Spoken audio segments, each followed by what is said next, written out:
are, guys. Hello, everybody. We are in there. What's up? Welcome back to episode, I think this is 19. Is this episode 19? Yeah, Allegedly. Episode 19. Man. Yeah, we're careening all the way up to like 25 real fast. Real fast. We are currently Ben-less this evening. Don't know what's happening there. Hopefully nothing too terrible, but, you know, we'll see. We'll see what happens when it happens. Thank you guys for the subs. We are 3 luck rerolls in today, and sitting at 31. Every time we hit a 10-mile mark, we get our way into the next luck reroll. So you guys are 9 away from 4, and then 19 away from 5. And we'll run it from there. Let's talk about what happened last time we played. Can you guys remember? We fought a lot of vampires. We had a lot of combat. We leveled up twice. Oh, did we level up? One of those things is not like the other. So we only leveled up once because you said one of those things is not like the other. So. 2 lies and a truth. All right, 2 lies and a truth.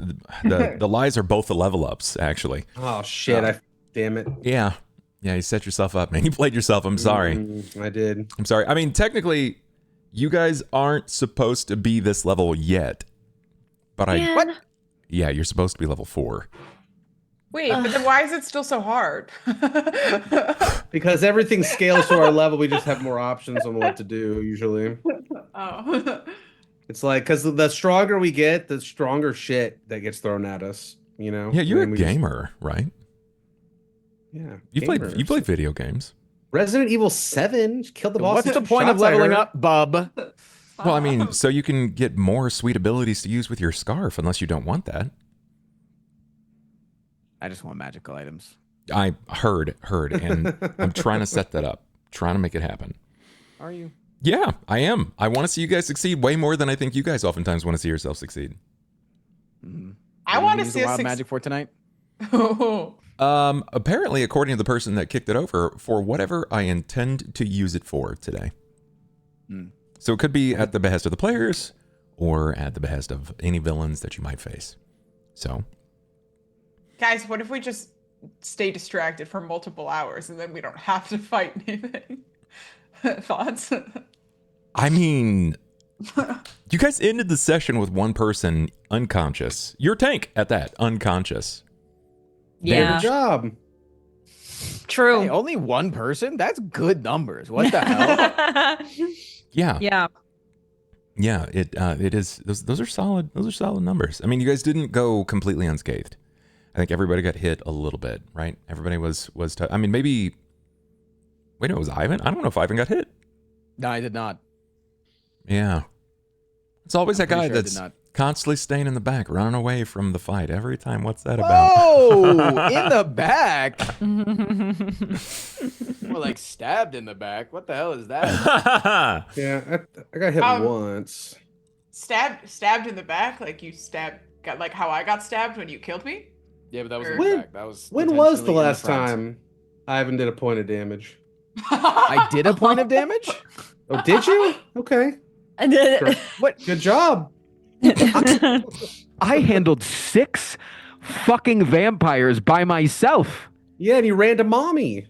Yeah, and she held me in her goddamn arms. And then came over and gave you useful intel about the fact that we're being followed by every goddamn house and we need a little bit of resource. Okay, you're welcome for my help. I'm the part. I'm not supposed to get my hands dirty. I'm the planner. You know, for all the shit those nobles talk to us, they Who helped you on every single roll yesterday? Every single time that you +2'd on all your damage, that's my damage, motherfucker. That was very helpful. That's my damage. You want to talk about the last time I did damage? The last time that you swung, bitch. I mean, I scorching raid like 9 of them. Yeah, and every single Like, time. I'm pretty sure I killed the most vampires. Okay, Even more than- ladies, you're both really pretty. I promise. How big my fucking muscles are, bro. You're both I'm really Legolas pretty. and he's Gimli. Okay. Accurate, actually. I love it. I love it. It's so nerdy. It's perfect. It's perfect for a lot of reasons. Squid, you had your hand up. What Yes. What do you want to interject with? Did you give any thought to what I said at the end of last session of doesn't everyone think I'm dead and therefore I would not be being hunted at the moment and might need to change my appearance? Oh yeah, you did bring that up. I They're did get totally thought not that. gonna worry about the other person following us, you know? And even if you're not to be collected, by the other houses, you are still in cahoots. So Yes. that you may not be wanted, right? Yeah, But you are seen with them with frequency. So indeed. I just wasn't sure because you said that we were like, because of what happened with oh god, he's got such great hair. Binder. With what happened with Binder, you were like, as she was like, oh, everybody's kind of hunting for you and wants your heads. And I was like, but don't they think I'm dead? Wouldn't they assume because my body was not there and everyone was mourning that I might be dead? So that's what I was asking. I know I don't have a wanted sign and I've seen with them frequently, but I wasn't sure if the houses are also looking for me. ish. The answer isn't completely yes, it's not completely no. Because when the statement was made in regards to what was happening with House Caniff, you were there. You were seen by their profane gaze, right? They were watching you. You disappeared in the heat of the moment. A couple of people died, and you disappeared. Yeah. Your costume was there with a very strange hole through the center mast of it, but it's still enough. Are you wanted, per se? That's really hard to say. I'm not certain. Cool. Are you still potentially in trouble? Yeah, that might be more likely than not. And also, they could be watching us right now and see that you're still alive. That's true.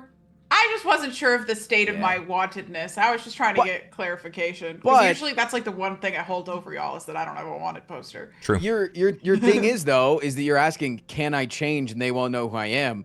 You can always do that. Yeah.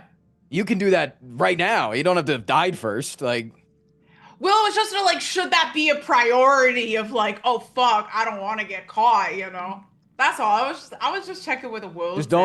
if you change, don't touch me because he might forget your original face, and that'll be a problem. It'll be. Wait. What? He's Why gonna would suck you your forget memories. shit? He's gonna suck your Oh! memory of what your original face is. Okay, yeah, right. I thought you were done stealing my memories. We'll discuss this later. I am done, but he can still just kind of do it. He's taken enough from me, no? Do you accept his deal? No. Exactly. I think What we do you should got? put him in like a genie lamp or something. What did he take from you? Me. He took Hey. my memory of my sister. Yeah, you got that shit back though. It's back though. I did, but he. You're you welcome. know. Do I still That have the wasn't. Mhm. That wasn't you. I do. Okay. Mm-hmm. Well, you saying you're welcome, like you did anything. My Whoa, mom did hold that. on. Look, okay. I was in your stream earlier, all right? You can't be upset when I am surprised by the amount of gnomish vampires that I put into the game. Like, wow, I didn't know that was going to happen. And you were like, bitch, you did this yourself. But I know. I'm also the one that gave the memory back. So, of course, like, No, I know. That wasn't. I wasn't you. That was Frost said you're welcome. okay. That wasn't at you. You're My misunderstanding. perfect. Never that's- change. let's not get ahead of ourselves now. So I speak for all men in this call when I say you're welcome. Thank you.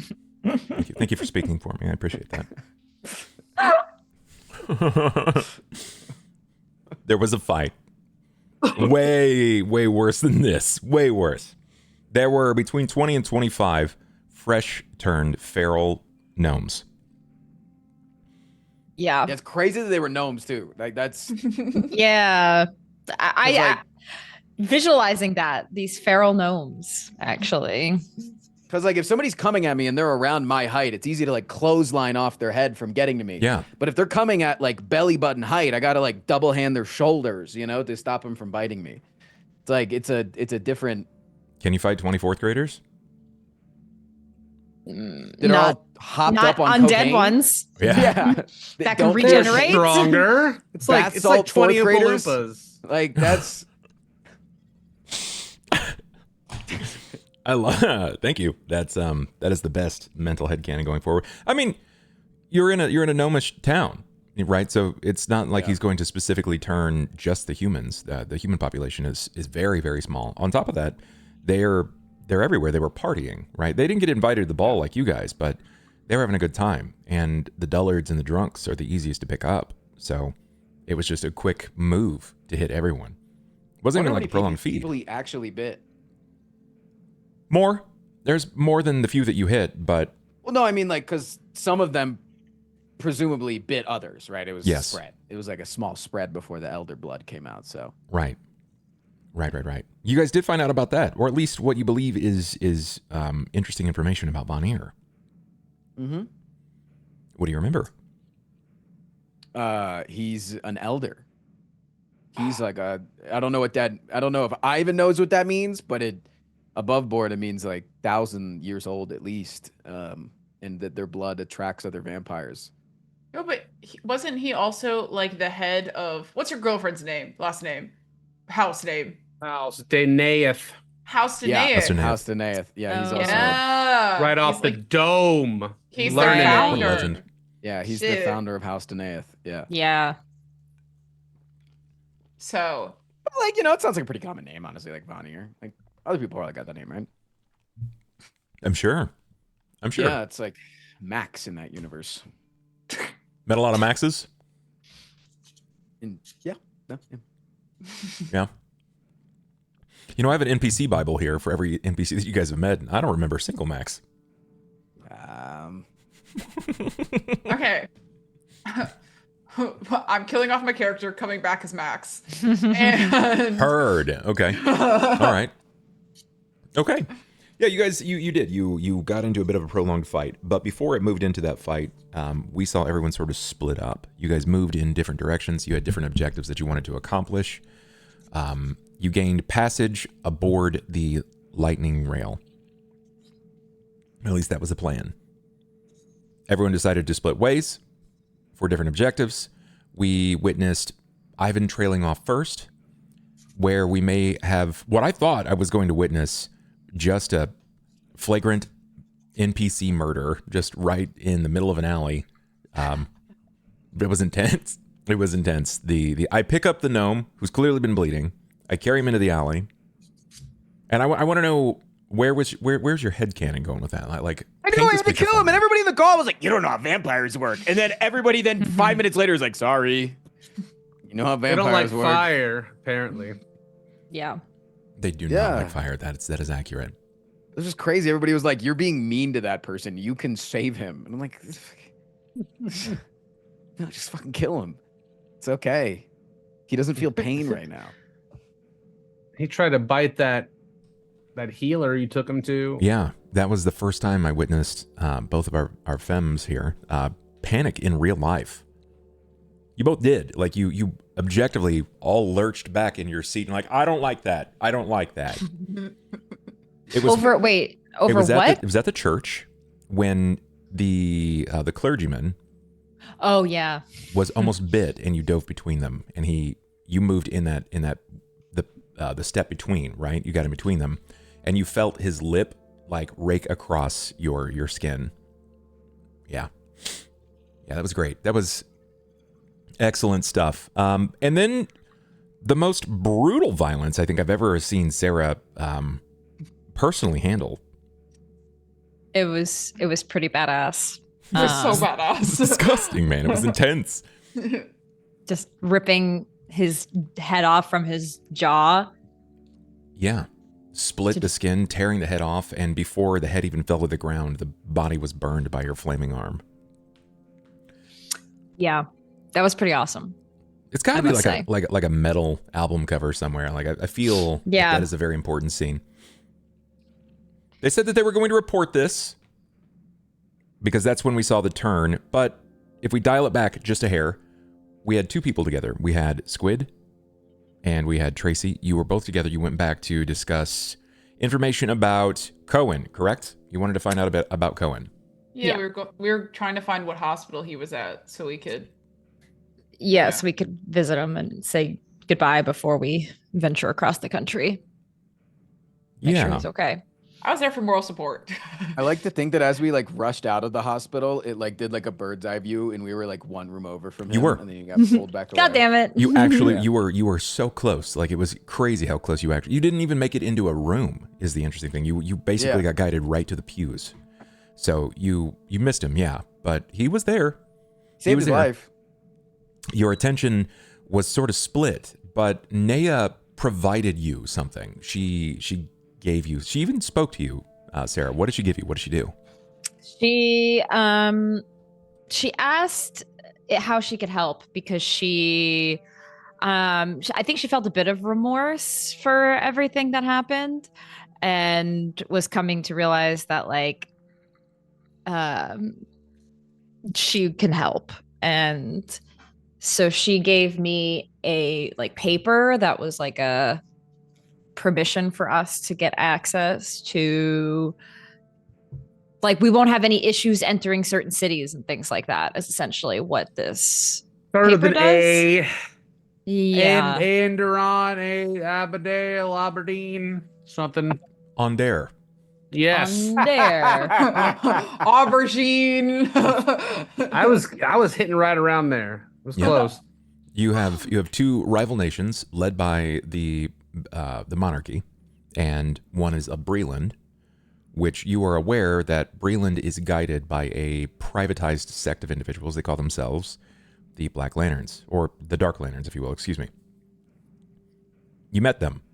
They gave you this job.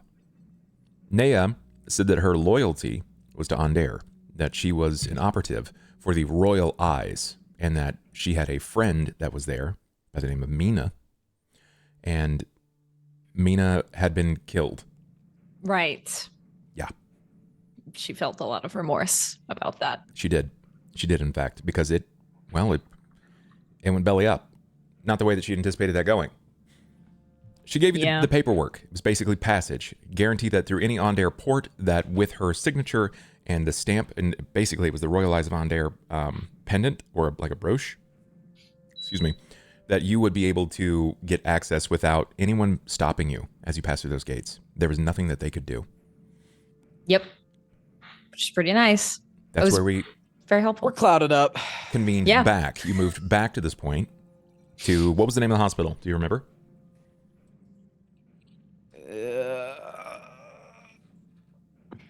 Bet you do. I might. It was Lamplighters. Oh yeah, I remember because I jotted down the boys in my head. Lamplighter. Mm-hmm. The Lamplighters, yeah. That's where everything went down with the gnome. Our camera turns and we find both Cobalt and Ben. Their situation looked a bit different.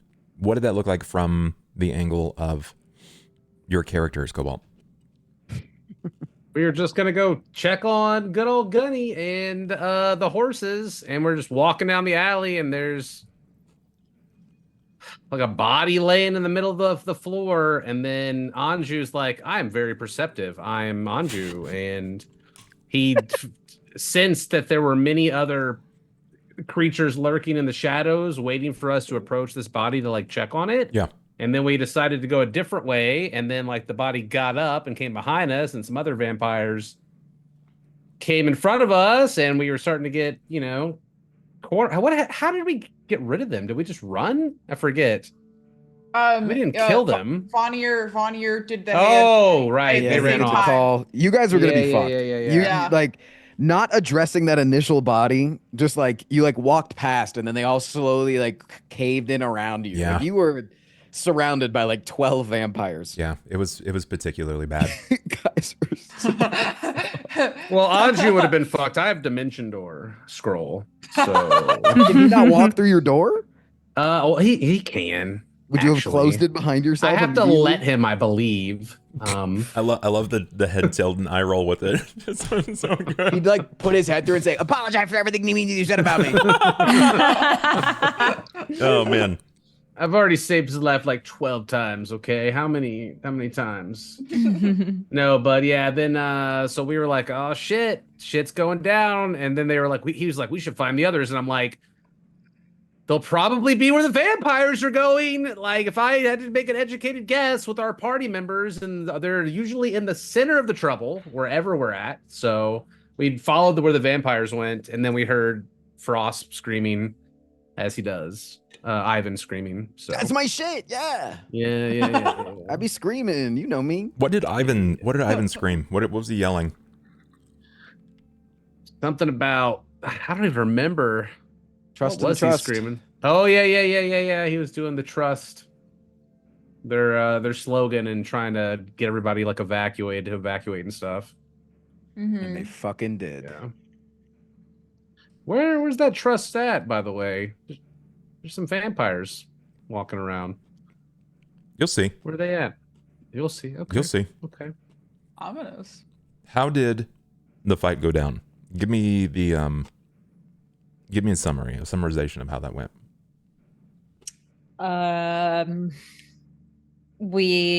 There was a shit ton. They all were large groups of gnomes. A couple of us came from one angle. It was me, Squid, or Marian, and no, Anju wasn't with us. Was it Cain? And we had the surprise round, or it was Ivan. We had the surprise round. Mm-hmm. The other two, right? And Ivan came with, and then Cain and Anju came from the other end. And yeah, it was a lot of killing, almost like swarms. Yeah. But we saw some big plays. Yeah. We witnessed Sera utilize her smites for the first time in a long time. Yes. In fact, I looked into her rolls. The last time that you utilized the smite ability was the end of season 2. Which doesn't surprise me. Season 2. Yeah. Okay. You used it on the forge, which is why you lost what you lost. That doesn't surprise me, because this That entire was insane. season I've been not really a paladin. But yes, that was insane. That was. I thought I was insane, and then I'm like, she's doing what to the forge thing? Holy shit. Yeah. Well, hey, magic reacts, right? Magic reacts to magic. If you're attempting to destroy something magical with something else that is magical, it's going to have a really nasty effect. You just gotta be careful with what you're using, because sometimes it can be like that, which was relatively low key, versus the whole place exploding, right? That would have been an awful experience. Campaign probably would have ended though. God. Yeah. Wouldn't have been much there to save. No players, no nothing. You guys would have just keeled over. Oops. Yeah. The rest of our players joined the fight. Ben popped off 2 shots into Vanir, one into the head, one into the neck. They seemed to diffuse through Vanir very, very quickly. He didn't really seem to have much in the way of a solid corporeal form, which you don't really know much about what that is. We saw Cain summon a swarm of rats, which was slowly picking gnomes apart. It's kind of a disgusting to think about, but yeah, definitely just picking gnomes apart piece by piece. Ben was doing everything in his power as Anju to save Sera, who was swarmed. They were literally guarding you like a snack, right? Like you were food. We moved in to slowly Vanir wiping those out one by one with his form. And then we saw, honestly, what I think in probably the last couple of years worth of moves. It might be one of the crazier ones, to take the blood of an elder vampire, to smear it onto your body, to draw the attention of other fresh feral vampires, and then running away. If that had been any other character, I want to be clear, they would have died. Nobody else is that fast. Your character with your ability, your curse, you are so fast. I mean, technically, you could have taken on the form of Stuart and also been that quick, but it made sense to take on the form of the Shocker I didn't want to Wizard. sacrifice him. I get it. I get it. He's so big and cool. Yeah, I get it. But I support it. So combat went pretty swiftly after that. You guys technically did everything that you did in a 7-round period. If you're at all curious, that is 36 seconds. What took us 3 hours was 36 seconds. It's wild. Yeah. Welcome to D&D. That's D&D, baby. That's how it works, unfortunately. Yes. Unfortunately. Ivan ran his 6 vampires directly into Denaith fighters. It was Ashy and Brevin Denaith. In tow were several guards that were struggling quite a bit more than both Ashy and Brevin. How would you describe their means of attack? Not the vampires, but when they met with Ashy and Brevin, how would you describe Ashy and Brevin's means of attack? It was like a dance. Yeah. It was just smooth, effortless. Yes, she moved fluidly. It was like water. She was what some might describe as a whirling dervish. Whereas in Brevin, moved like a construct. There was nothing subtle about it. It wasn't really flashy, but with each movement, it was direct and deliberate violence, like boisterous and loud violence. He was able to catch a single gnome mid-flight and crush its head, and let Ashy handle the rest. And they weren't big, flashy plays, right? It wasn't something where she was swinging around a greatsword. They were thin, small blades. Just severing them, taking them apart like several gnomish Mr. Potato Heads, just watching body parts fall off. But she handled it. The session ended with a warning from Ashy. She said that you are each under the watchful gaze of every house in the land. Why did she say that? Because we're sexy as hell. Well, I Because mean, they think we just killed the head of a house. yeah. Yeah, it looks... They should have looks bad. arrested us then, idiots. They don't know 100%. They're just pretty sure. They're just like, the that truth. shit's sus as fuck. We gotta just follow them. But also, like, they drop some really big info, so we don't want to, like, interrupt them if they are actually saving the end of the world. Yeah. Yeah. She said that she would be watching and not from afar. She'll be monitoring your movements. And she even said that you would need to provide proof to some degree about what in the morning? That we are from Breland, right? Or that we, like, have Some sort of authentic representation from Breland that you are here on the orders of someone important. Yeah. Which you have 2 pieces of paper at this point. You have 2 writs of passage. One from Vior Malek and the Dark Lanterns. And now one, though everybody else doesn't know this, from Neair Krell of the Royal Eyes of Ondair. That's big.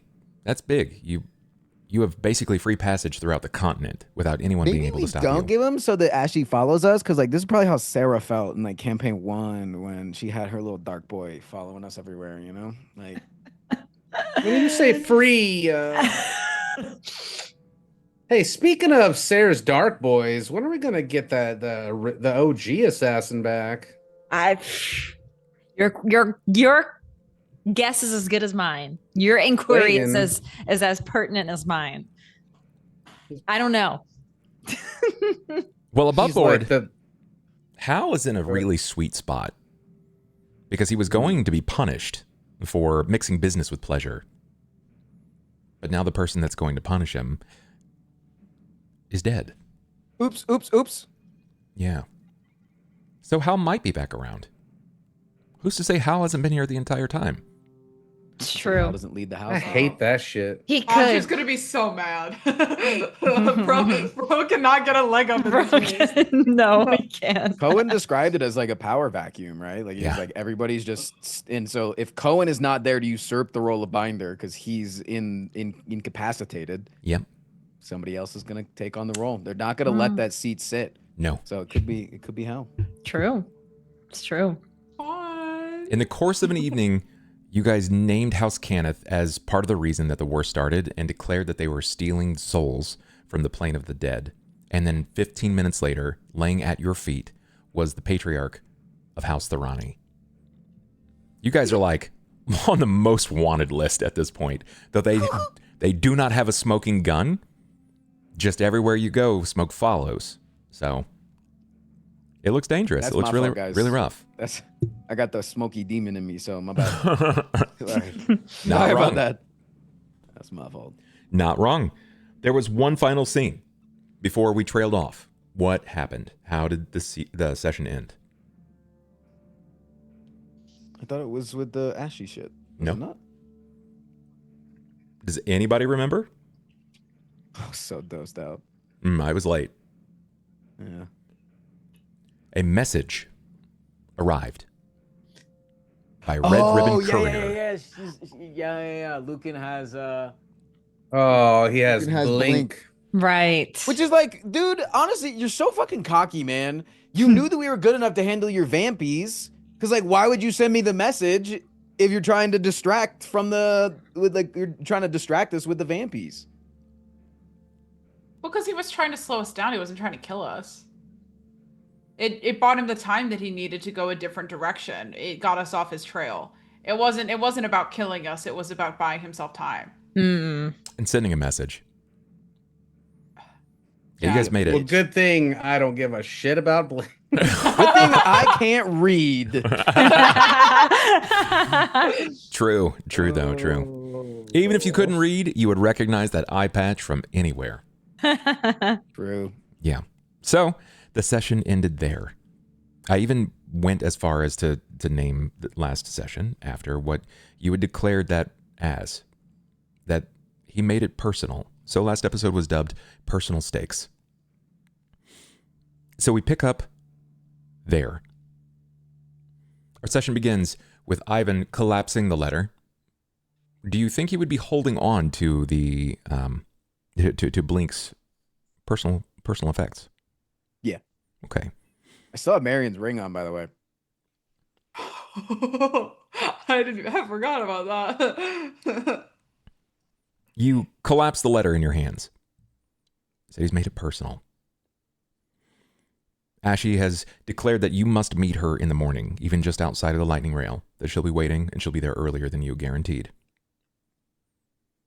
The night is cool and calm. But it doesn't feel like it's over. Nothing quite feels like it has been over in a while. Laying at your feet is Sera.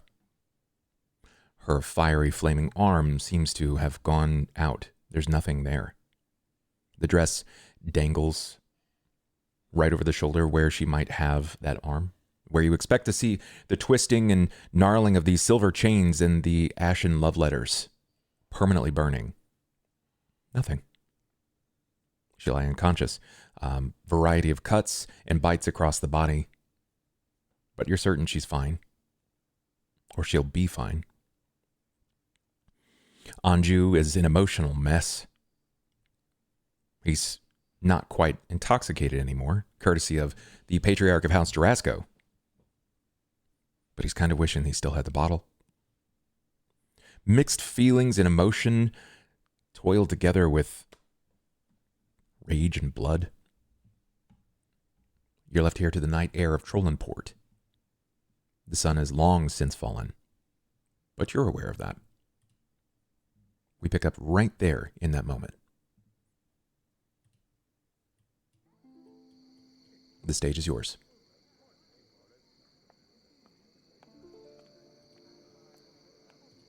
Sorry, I was choking. Good You though. okay? You okay? Yeah. It's great. Okay. Okay. Just picking it up. I just folded up the letter. Well, I guess she won't mind if we sleep at her place again. Jesus. Seems a little callous.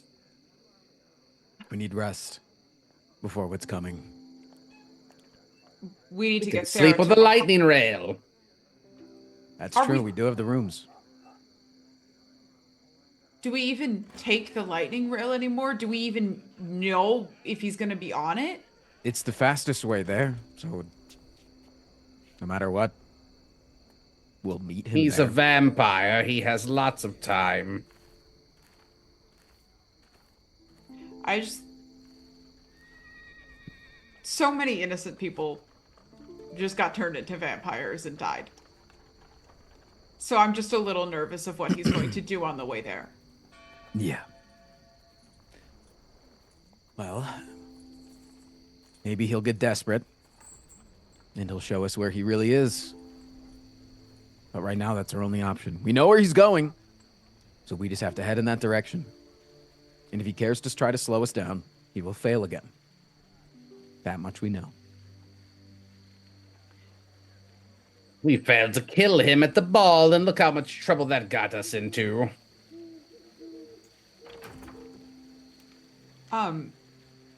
Ivan, are you okay with, I mean, like, you and Blink kind of had like a weird banter thing going on. I don't know how you felt, but Are you guys not also upset? Link was a friend. I'm upset. I just feel like you had like the closest connection, so I was just trying to like check in. I also am upset. I'm but fine. Okay. Motivated, if anything. Next time we'll be at full strength. We didn't have our weapons on us, and yet we almost killed a vampire far stronger than all of us with our wit and our allyship.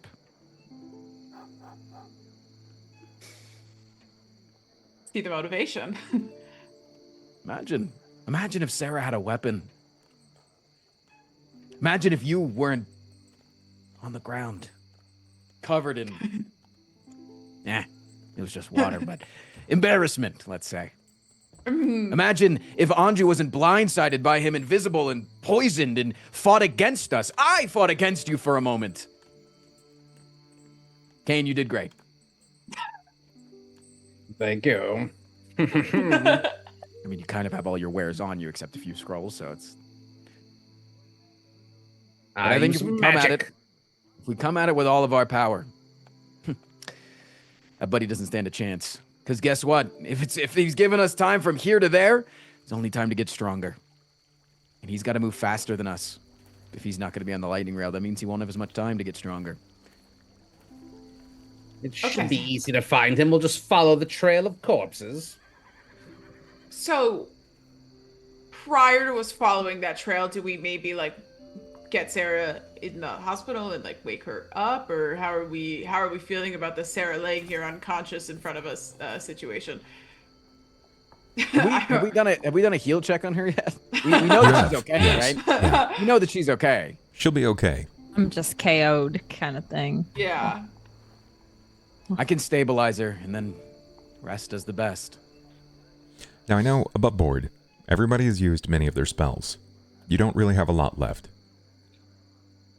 She's mostly stabilized as is, but she's covered in blood. Some of her own, some of the gnomes that had fallen to her. The bodies have been collected up to this point, but you are still afforded with this. You don't think she's going to get sick, but you're also not certain. We can leave her in the hospital overnight, and she'll wake up next to Cohen. She'll get to say goodbye. Two hospitalized people. How romantic. Hey, there was a movie about that. What, Perks of the Being a Wallflower or whatever? That's Fall in Our Stars. Same tears, different movie. Very different films. Very object. I'm pretty sure that was The Greatest Showman, right? Pretty sure. You're coming from my two There's a lot of domains: romance singing. movies and musicals. Could have been Bialystok and Bloom, I think. Yeah, could have been that. Yeah, Dear John, because they were writing letters back Dear and forth. John, to each oh other. my god. Yeah. Okay. So, take her to the hospital, sleep at the inn, get some rest, wake up, get on the train. Is that the plan? Easy. Cain? Yeah. Cain, carry her. You're very strong now. tired. I need my spells. Carry Sera. Harry? He's probably That's the one Anju's job. Look at you. You're bigger and stronger than the rest of us. It's just an illusion. Can't prestidigitation that, buddy. Fine, maybe take her armor off then. Sure, I'll carry the armor. Right. With the help of Anju, you are able to remove the heaviest part of the armor, which does significantly drop her character weight. After collecting the rest of her things, frankly, you're not sure how she continues to move with this much on, but you and Anju make do. I'll need just a strength check from Cain, please. It's not going to be crazy hard. Lap. Looks good. What did I get? You get a 17. Yeah, I'm so strong. I hate that you're right. Hoist her over your shoulder. And this is really like the first time you've had an opportunity to see just how strong you actually are. Cain in his previous form wouldn't have even tried. You were so convinced. And despite the change in your body, you feel quite a bit stronger, quite a bit more youthful. I don't like physical labor, Ivan.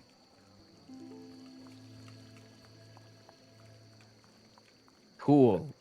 Look, It's your if friend, and they're unconscious for you. No, you're right. She's a very good friend. Imagine if she wasn't unconscious. You'd be in pieces. You're right. She did. I was told that she wanted to save me and did so in the forge when you would have left me there. Who left whom? You're moving through the streets of Trollimport up to this point.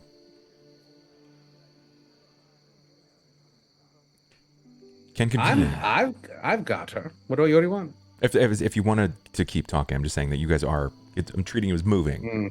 Okay. Are we going to the hospital then to drop Sera off? That's right. Yeah. I think I they got can to say do my better at goodbye. healing her. I'm sure Anju will stay the night then. Curled up at her feet, probably. Yeah, I don't think he's leaving her alone in a hospital room with Cohen right now. Thought he was Oh, a for cat. sure. I'm definitely. He chimes in. I would no. I'm gonna be there. As friends, best friends. We have to support. I thought you were a cat, not a puppy. Oh my god. These accusations are completely uncalled for, unwarranted. Get on, Drew. Oh my god, I think her heart rate's dropping. You will not bait me, sir. With the directions of those of you that have been to Lamplighters before, you are guided to the hospital, the triage and Physiker area. It is alternatively a church, but you find your way in, you express the situation. It is the same clergy that you met with before. You notice he's covered more of his neck up at this point. There is quite a bit more clothing there to protect himself. And he says, she's not like the one that was brought in previously, right? Yeah, probably not. No. Don't worry. We'll have one of us stay with her all night. We just don't know which blood's hers and which blood's there. You know, it's just. If she were, would you refuse to treat her? We would have to use the proper means of removing the threat of vampirism. He's fine. At least you'll take us seriously this time. Look, she's a big part of the reason that threat is gone right now. So just take good care of her, please. Yeah. Of course, we are also under informed by Miss Irkrell, who had said as such that we may have your attendance to some capacity. So we will see to her best and most promoted care. You got any, guest beds that we could sleep in for the night? I wish that I could, but all of even our staging area, private rooms and staging, has been occupied. Many were injured in the last few moments. I understand. If and I will not stay in a place with sick individuals. We could catch cold before we leave. All right. Off to We the need inn, to then. sleep somewhere clean. Yeah. All right. The cat one's gonna stay with you. We'll be off to our beds. See you in the morning. Bright and early. Anju helps Before the many of sun. the other clergy take her body and lie her down in a room. You notice he kind of turns his head, looks in a room, and there is that brief moment where curiosity hits him, but you can tell when something's just not right. Like there's a twitch in the ear, and he stops and looks in the room a little longer, but continues on with Sera. You exit Lamplighters. Yes. Guys, I have a plan for when the time comes. Okay. Is this the one you spoke of earlier before we were interrupted? I think I can get the blade away from him, but it may come at a cost. Okay, what's the cost? My hand. Like, temporarily, you just your hand might go a little numb in the process. What are we I'll cut talking? it off. Well, Sera would cut it off. So, the Don't blade. you need your hand? The blade controls him. We know that. The blade controls him. It's what was controlling us, Anju and I. So if we can get it somewhere else, it can't control him anymore. He'll still be a vampire. I have a spell that can steal the sword from him. And what if my hand, when I casted that spell, was inside of Anju's bag? And then right as I get it, Sera lays down her blade. Can I roll arcane check to see if that's possible when it's inside a bag of holding? Because it counts as like a pocket dimension. Of course I you don't know can. if. Of course. Okay. Respectfully, can you not just like let it go? Could you hold it in between two fingers so you lose two fingers and not a whole hand? Like, I feel like losing. Well, I don't know much about it, but that sounds like an okay plan. But I feel like the cost is going to affect you a lot. So, Cain, you realize that there is some stock in his theory. In the studies of the way that magic sort of intercepts and weaves within itself, working amidst other magical items, you are aware that an item going into an extra-dimensional space isn't treated as in that extra-dimensional space until it is released from the hand. Or whatever is holding the hand, holding that instrument, is removed as well. Until he releases the blade, it is still treated as on the material plane. So if he thrusts his arm, or in this case his hand and the blade, into the bag, and then his hand is severed, it cuts off the connection, putting it into the extra-dimensional space. But then if anybody wants to take it out, they have to picture the blade, and then it's going to end up in their hand, and they're going to get taken over if they're not prepared anyway. But they gotta know that the blade's in there, and then we just take the bag to the guy. Well, we only have one bag. I'm just saying it's a good. I'm just saying it's a good plan. I mean, it's fine as long as we get our bag with all of our shit in it back, or if we get another bag, or if they can remove the thing and then give it back. But I guess we could still access things from the bag, as long as we don't think about the hand and try to pull that out, or the sword. I would say that we don't. I would say that we get all the things out of the bag first, Cain, because what if when you reach in there, you become a part of the plane and then it could grab onto you? Because it doesn't seem to need to touch you in order to... You know how many items are in that bag? We would have to store them somewhere. Yeah. We use those. I can transform into a horse. Okay, and I could move the items. Also, Me I don't know if I would have to sacrifice my whole hand if I could transform in time. I would have to cast the spell as a human and then transform into a monkey, and then have the monkey's arm cut off. what if you could be like kind of a lizard, right? Just hold it in the tail, because like lizards can regrow their tails. I can't. What if cast he my loses an spells ass while cheek? I'm in a lizard form? So, well, how fastly can you change? Could you cast and then as it I don't know how quickly this works. Okay, so could it as it comes? Could you transform into lizard? It just wrapped around teleports your into my lizard? hand. It just. Oh, it's like instant. No, you're and then, going to and then grab as soon it. as I grab it, it's going to try to take me over, which is why I need my hand cut off because I can't release it. And then one of us is supposed to put the bag over you and chomp your hand off. Oh, my hand's already in the bag. My hand's in the bag. It's in the bag. I cast the spell while my hand's in the bag. Okay. But I'm imagining this in my mind. Ivan, what happens? Like, there's room for error in every plan, right? Okay. Right. What if you grab if the sword goes into your hand, and before Sera chops it off, it overtakes you and you move out of the bag.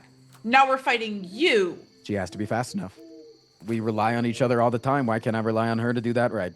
If we're looking for speed, then perhaps Anju is a better bet. Also true. Down to let him cut off my hand. We've got enough beef. And Cain, you could He's probably in have love me with under. the bag. You could be ready to cast some sort of spell or hideous laughter. Marian, you could do some shit in my mind to distract me as well. I will say that when I tried to cast Hideous Laughter on Lucan, it was ineffective. The sword seemed to just take control of him like some sort of puppet anyway, even though he was under the effect of the spell and move him freely. But if there's enough mental damage going on at one time, creating too much chaos, it might just buy us that instant that we need in order to... Look, if you want to sacrifice your hand, I'm willing to do it, but I will say this won't be the last quest that we get. And while it seems of utmost importance right now, remember there are other factors at play that are even more prominent than this, such as the Dream Breaker, and also the release of Tiamat's spirit, perhaps, on this plane as well. And also, there's Warforged in the world that could probably get me in a replacement hand. There's also there's also the problem of Warforged and the schematics. Oh, I'm saying I could get a replacement hand. I'm saying I could... I've seen people with appendages. Well, Sera had to devote herself to some strange god to get hers. I think it is a good plan. Thank you. But I think that it should perchance be the backup, because we should have multiple ways to get this out of his hand. What happens if you go down? What happens if he casts what he did on Anju to you and we no longer have you as an asset? We need to be prepared with other options. But I think... You know what they say, A is your aspiration, but B is the best. So I'm fine with being plan B. You would label yourself as the best. I think we should find some kind of way to immerse them in lava. Lava will deal with them, no problem. I like that. You're the dragon. Do you spawn lava? No. But you got a wicked fireball right after you get some rest. I did use my fireball on the vampire, and it did not take him down. Apologies for that, by the way. What about 2 fireballs? If you put one in a scroll, I can only fireball once. But if you put one into a scroll, could you not do 2? I think. Yes, it would take me some time. Well, we're gonna have a lot of time in the lightning rail every day. You get as many fireballs as you can. And what if when we see him, we all of us that can wield a little bit of magic, throw as many fireballs as we can? Depending on how long it takes, I might be able to make 1 scroll of fireball, depending on... It's not easy, okay? Making spell scrolls. You can't just be like, make 10 fireball scrolls, Cain. That's not how it works. But maybe 1. It is very time consuming. There's a reason that it costs so much to have a scroll. Maybe just, no one's perfected it yet, and you could perfect it, Maybe you could be the first fast scroll maker. You just gotta believe, Cain. Maybe we just run into a wand of fireball. Maybe we rely on that. I'm hearing a lot of self-doubt coming from you, Cain. You gotta believe in yourself. I just realized my limits. I think we've all been a little I don't pushed live in past some our fairy limits. realm, snapping my hand off and a bag of holding and whatever. Just shenanigans you come up with, dropping dynamite from the bird landing on the wagon and whatnot. You people are crazy, I tell you. Don't you guys cast Scorching Ray? Isn't that good against vampires? Yes! So then... Yeah. We have stuff against him. We're ready. We need something to deal with the sword. It's basically its own enemy. Well, what if you target, instead of your Scorching Ray at his body, what if you target it at his arm? Instead of cutting my arm off, cut his arm off. I will scorch the shit out of that vampire if I see it again, but we need some way to acquire the sword without it taking control of our mental faculties. Maybe we could find some sort of item that could guard our mind from being overtaken, some mind shield or something like that. I don't know what effect exactly the sword has. Perhaps if we had it in our possession, I could identify it. But Maybe I don't Keeper know can what it's hold it at bay. capable of. It is a weird fucking sword. He put it in his body. Just shoved it right in there. Keeper, can I hold the sword? Why would you wish to do a thing like that? I'm just asking as a plausible thing. If it's not possible, just say no, and then I say, okay, Keeper can't help. I mean, you tried once before. Did it Yeah, not but you were fail? kind of being a little baby that day. No, you asked me to handle the problem. Yeah. And you said no. You're right. So you're saying no again? You're going to do what you desire, regardless if I want it to happen or not. True that. All right, Keeper's out. If there's nothing that he can gain from it, of course he won't help. He's already tried to extort us all. True. Maybe a good sleep will help us think of a good idea, but we've got time. We've got each other. Look, I'm fine with your lose a hand idea. I'm just saying it might not be the most reasonable choice. Which hand are you gonna lose? Like, did you decide that already? I think probably my right one, because then I would get really good with my left as my dominant hand, because it's not dominant yet. By the time I would get back some sort of prosthetic for my right hand, I'd be good at both. But wouldn't you be more impaired if you lose the one you're not dominant with? No. Didn't you practice coin tricks with that hand for weeks? Yeah. Wait, do I notice he's wearing my ring, by the way? If you're really looking to lose limbs, we can have Sera lop one off for you. Since we're talking about his hands, can I perception to see if I see the ring? I mean, if you think that you would probably look to the hands, especially since he's bringing it up so much, yeah, there's a strong chance. Give me a Yeah. perception check, please. That's pretty good. Yeah, I think you might.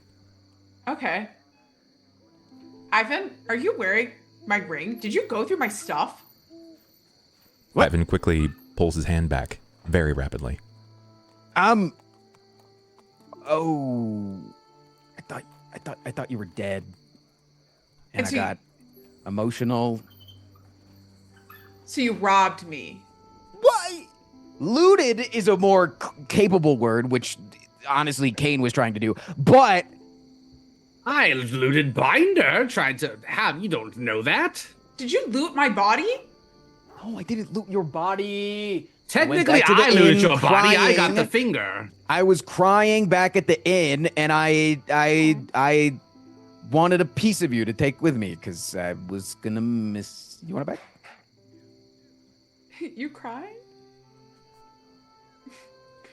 Yeah, I'd like it back. What does the stupid ring mean to you, anyways? It's just my stuff. I'm already in enough debt. I don't need to get another ring.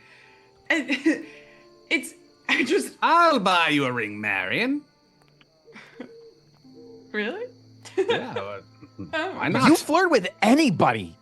Me? No, her. All Anybody right. that bats their eyelashes. I don't even think you have any, by the way, but anybody that bats their eyelashes. It's amazing I haven't caught you in each other's tent with as much as you flirt with each other, with everyone.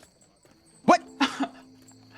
How? First off, the She's audacity like a to sister to me. Wait, really? Right. Oh, wait. Do you mean that? Oh, wait. So it's just Really? any compliments? No, it's just I just didn't know you like felt that way. Just- I just it's like I affection. I Just just didn't know if you. I sometimes can't tell if you like me. We fight a I'm lot. very uncomfortable.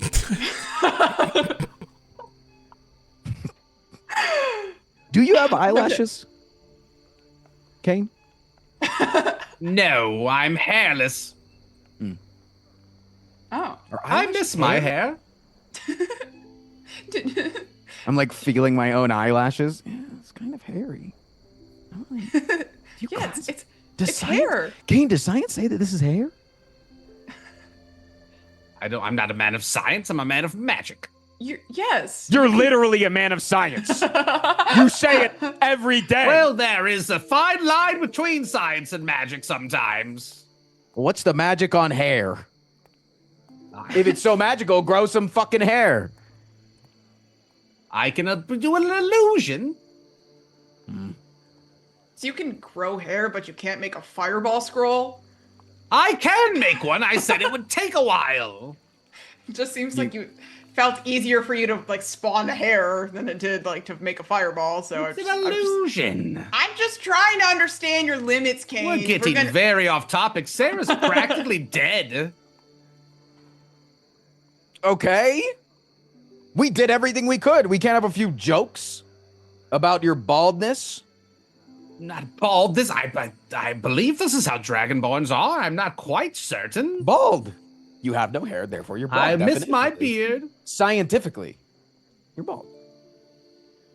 The bald looks great. I that's will not now wear a flirting, that's a hood compliment. everywhere. I'm not even sure how Dragonborn procreate. But I will not help you have a child. I'll tell you I that. can actually help you with that.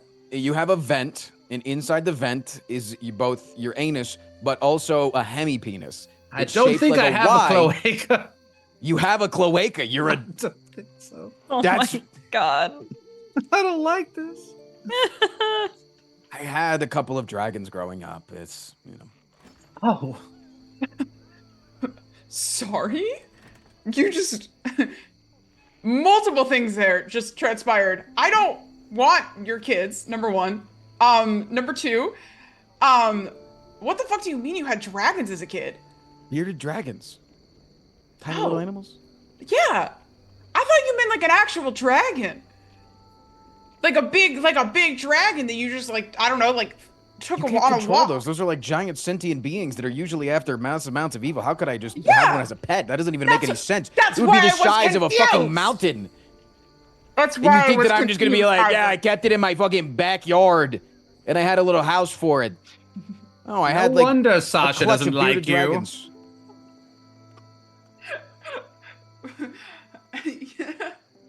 I'm just starting jealous that you to have see two why. penises. If I could curse you, I would too.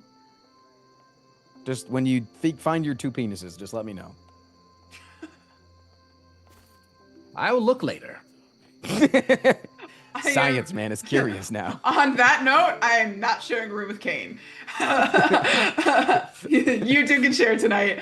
I will be in my own room after that. Hey, that's Thank a- you very much. That's a justified response, honestly. What? Just because I went through Anju your wouldn't stuff and he's gonna be mind. staring at his vent?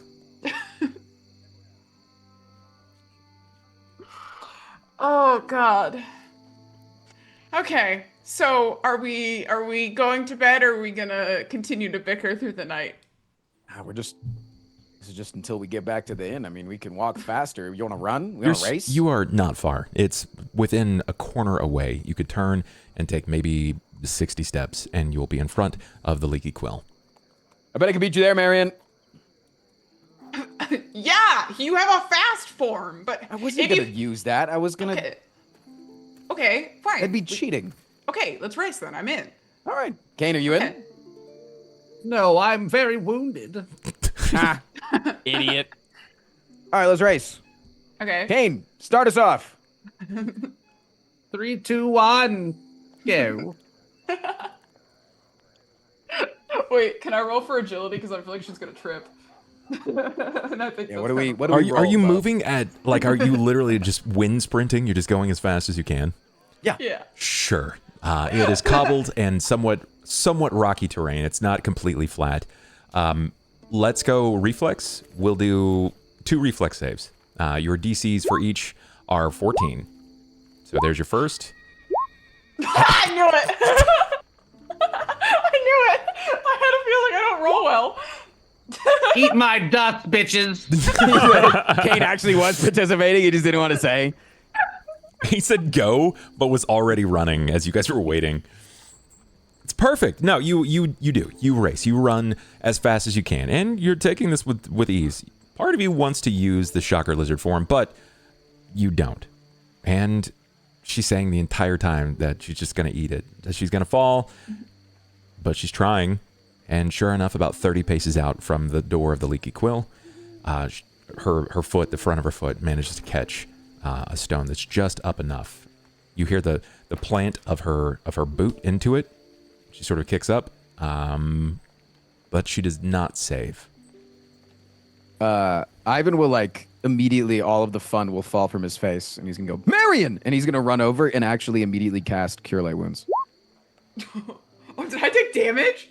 No. I don't know if you did. I don't care if you did. I'll take it. I'm at half health. What do I heal? And you realize this too, right? As you fall, this isn't the first time your character has fallen. You have memories of racing your sister. People just fall, but unless you're deliberately wounded, you're not going to take any harm. And his knee-jerk reaction is not quite visceral, but it's intense for just falling. Mm-hmm. You can read into that any way you'd like. Yeah, when I feel that I know that he cast that, yeah. Definitely. I think if I'm like, I imagine she really like went like face planted, no coordination. I rolled real low, so it was just like a full smack. And imagine she's like laying on the cobblestone, kind of like flips herself over completely fine, goes, "Aw, you do care. That's so sweet." I just thought that maybe like, you know, I just thought that maybe you just thought that you cared. Aw. No, yeah, that's well, nice. like, I just didn't want to. You died once, and I didn't want it to be my fault the second time. That's so sweet. All right, to bed, children. Cain says as he wins, entering the Leaky Quill first. You ain't show me a gold. We didn't bet on anything, and you didn't care that she fell and could have hurt herself.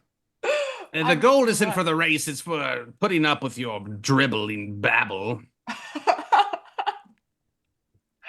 I just came back to life today. Do I get like a 24-hour nice period? You're enough debt. Ivan will cover yours. He's rich. Yeah, come on, rich boy, cover my debt.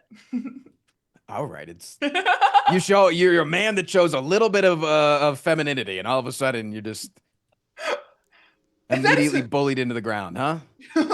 I'm actually the one that's on the ground currently, if you would like to help me up. You haven't gotten up yet. That's your own damn fault.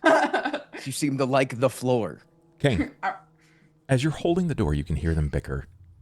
He has a point. She is still lying on the floor. You have this overwhelming sensation of something beyond this door being just not right. You've never had this feeling before. It's never hit you. This isn't like an itchy finger or a butterfly kind of moment. This is something just not right, and you can smell it on the air. You smell blood. Ivan, you know, Lucan did take Blink from here, which means he was here. And inside might not be how we remember. I'm getting a bad feeling, Scooby. Yeah, good point. Marian, enough jokes. Daggers drawn. Are we going to go in? Because we could just leave. We gotta make sure that he actually took her and that he didn't just kill her. We don't have our Paladin with us. And if he did kill her, you can loot the body. I'm trying to preserve my immortal soul right now. Open the door, Cain. I'm up next to him at this point.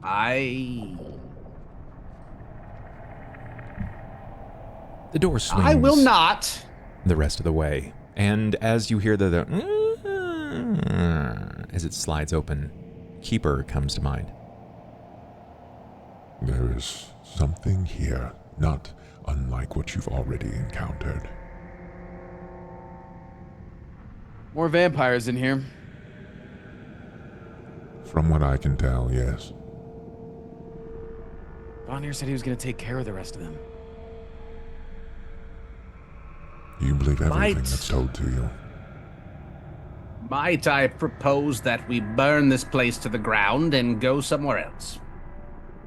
Is that above board, is this place like separated from everything else? Like if we lit this on fire, would it burn down the whole Oh no, city? Or this is the lower docks. It's the low end of Trollenport, and they don't have acreage.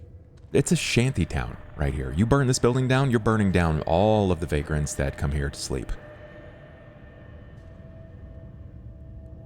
And sure, the trust in the bourgeoisie might be grateful because it's an incredibly sad experience losing that many, but at the same time, they don't really count it as much of a loss. You got that vibe and feeling from Blink already. I don't profess to be a good man, but I like to think that I lean towards the greater good, and a few innocent bodies might be worth it to save 100 innocent bodies if we destroy the vampires. Anyways. But what if it's just one vampire? Keeper, is it just one vampire? You think I'm all-knowing? When is it just one vampire? That's true. But we don't know if it's Blink or not. I have to go in. I volunteer Marian to burn the building. I'm going in. You're the one with Fireball. I don't have Fireball. I used it and I need to sleep. I also need to sleep. Neither of you really have access to many spells left. You burned through a significant amount of them over the last few sessions. That's why I want to light it on fire, Bubs. We have to know if Blink is okay. Okay. Go in, survey They the premises. took her eye patch. And he took my ring. Anyone can rob anyone.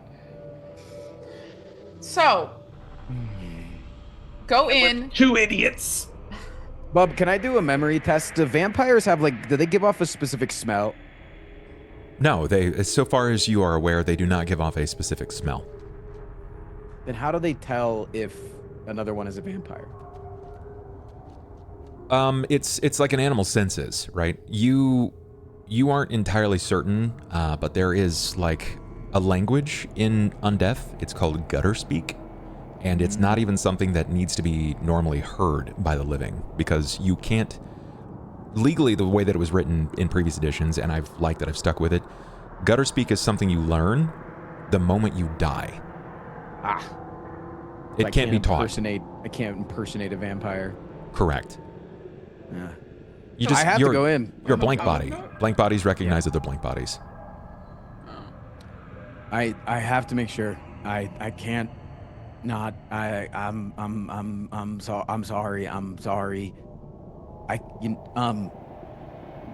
Ivan is very visibly torn. I can sneak in though. Let me heal myself at least before we go in. I can sneak in as a tiny little lizard. Or a little stoat. I can go as the stoat. Can you communicate if things go wrong while you're the stoat? Yep. Okay.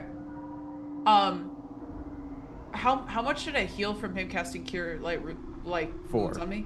4? Okay. Okay. Just let me go in. I'll be in and out. I just have to. Can I have to know. Can mage armor be cast on another person? Yes, it can. But if he's wearing armor, it will not work. It occupies the same existing slot as armor. I'm not wearing armor. Oh, if he's not wearing armor, then you can cast mage armor. I got a fucking t-shirt on him. Okay. I'm never wearing armor. I'm gonna cast mage armor on you, so you should take +4 to +4 to my AC. Yes. Yeah, the temporary thing next to it. Just in case. It treats it as if you were wearing magical armor. So the way that it looks, it's based upon Squid's description, but essentially you are encased in what looks like a bubble of armor that goes over the top of your body. It's like ethereal armor. Okay, I got it. I got this. Stoat. I'm just gonna be a little cute little stoat. It's also gonna bleed if you touch. Don't touch me. I'll be right here. Outside, not inside. Yep. Here we go. Is Marian staying outside? I'm gonna let him go in. I'm gonna stand like right up next to the door to Okay. try to like listen in and hear whatever the fuck is going on. Got it. Okay. So you witness, both of you. Ivan turned, he takes a step to the door, and his body rapidly falls into stoat form. It's probably about 9 to 12 inches long, very small. Adorable if it wasn't so unearthly looking.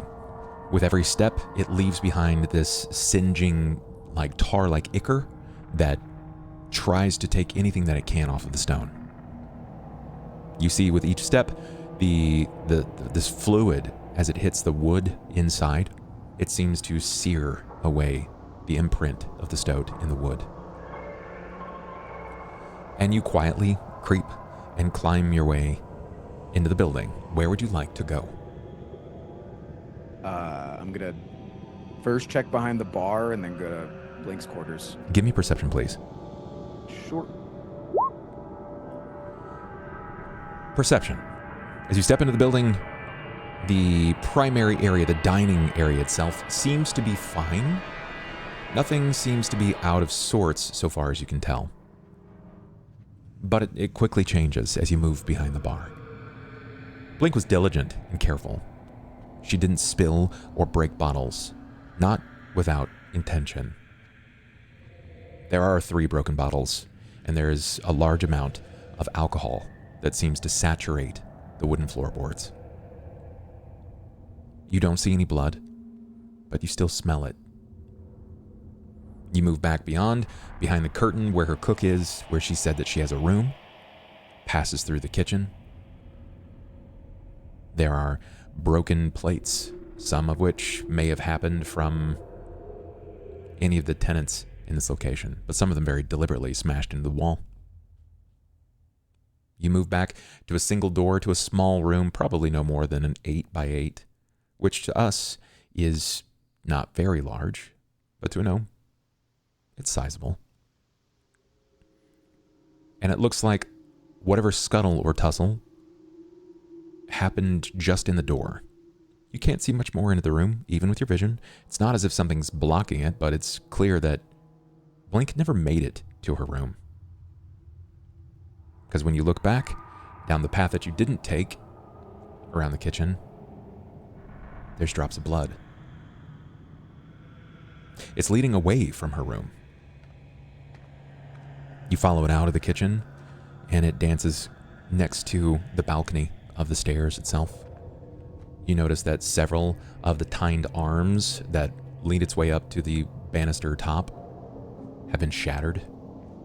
Conveniently so, it looks almost as if a gnome-like body was put through the wooden tines. There's blood on the stairs. Peering up, it seems impossibly large and long. From your vision is the stoat. Do you continue upward? Yep. Give me a new perception, please. I got a bub. 24. Climbing is difficult, but you're not unfamiliar to this. It's not your first time being the stoat. You kind of have to hop. It's almost like this slinky-like hopping movement as you snake your way up the stairs. When you reach the landing before it turns to where your rooms were, this is where the most amount of blood is. You see drag marks leading into your room.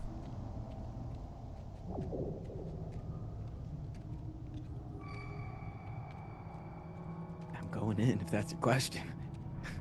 The door is open. You see a boot.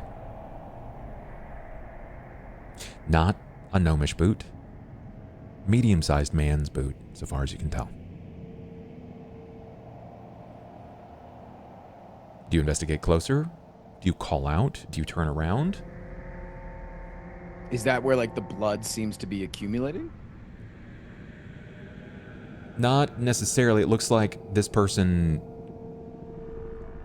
The boot lines themselves were thinner. It looked like the boot lines may have come from a gnomish-like body, and the gait of this person's legs is much more vast. Yeah, but I mean, does the boot look like it's maybe the size of a Lucan's No. type foot? Okay, I mean, okay, yeah, okay. yes, but no, it does not.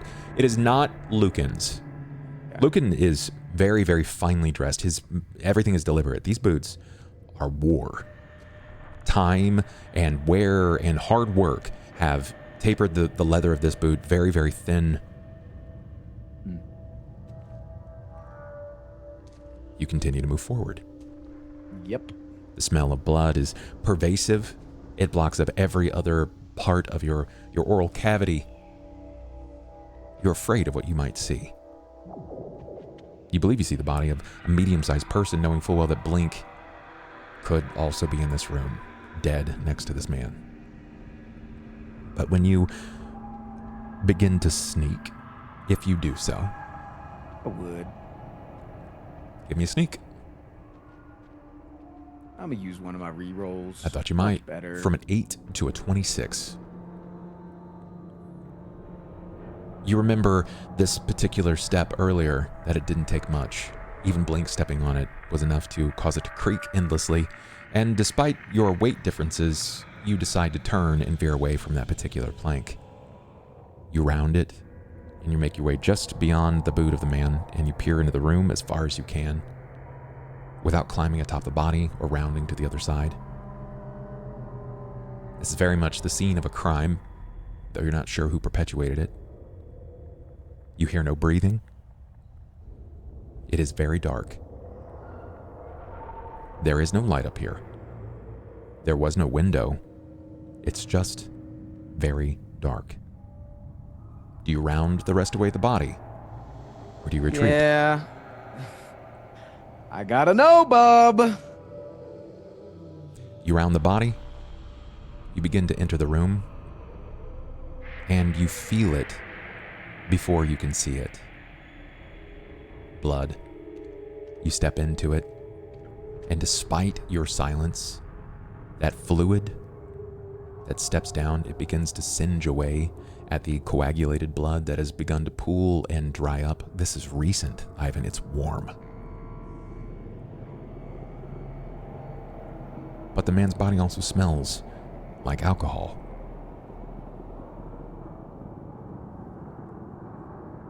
As you're looking into the room, trying to decipher, you don't see another body in here. It's just a man.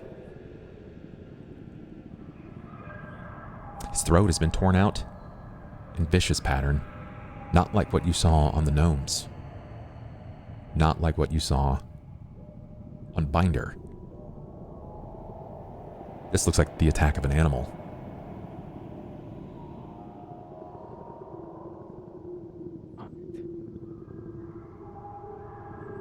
You can still hear the sizzle of your paw print in the blood. New perception, please. What? 17. With the door open downstairs, Marian watching on, you see just a faint bit of light that seems to be entering up into the room. Had it been the next room over, nothing, no light whatsoever. And you look up and around, and nothing moves in the darkness. But then one single pinprick of light bounces as something turns. And you can see the glow of an eye. The glow of a predator. Does it see me? It's watching you.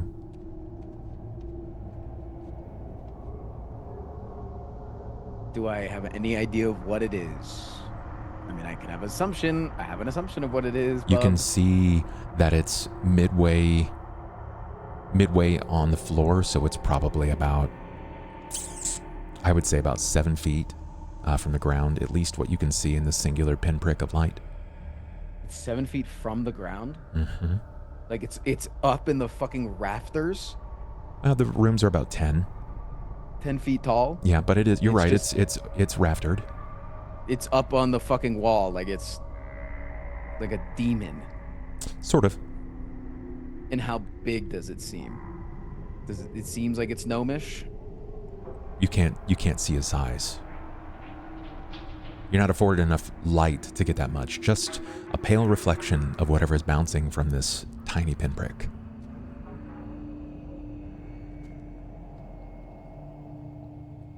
You watch, and the light never changes. It never relocates. There's not a shutter flap of what I'm gonna guess you think is eyelids. Nothing. And it knows that I'm there, for sure. You feel very confident that you know that it's aware of your presence. And is it between me and the door, essentially? Like it's above the door? No, it's on the back wall. Okay, so I'm closer to the door. Yes, you're still technically in the doorway. Okay. Or just inside of the doorway. Yeah. Okay.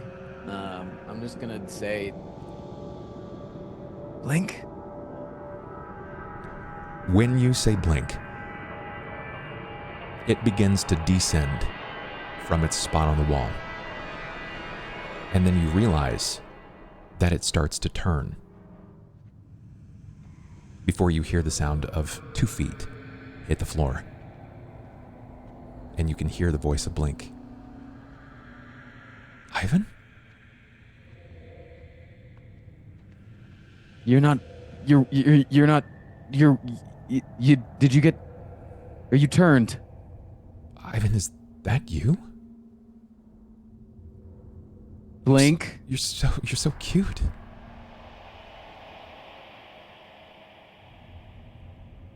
I'm like backing up. I'm like keeping pace with it. I'm assuming it's walking towards me and I'm It's like... not. Oh, it's not. It's not.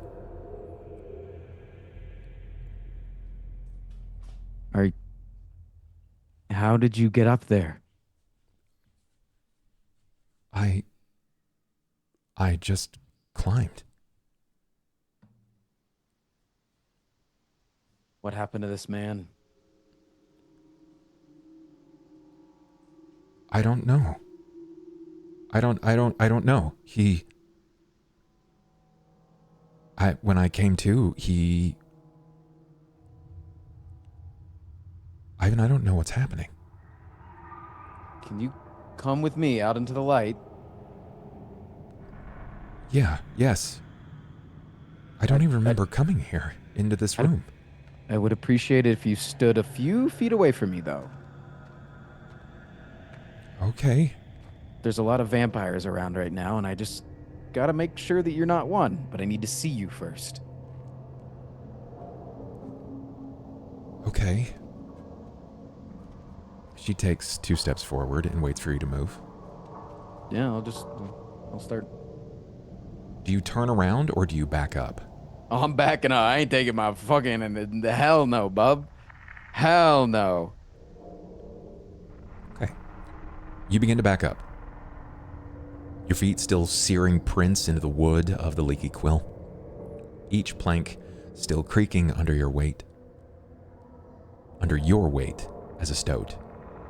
You weigh probably 1.5 pounds, maybe 3 pounds at most.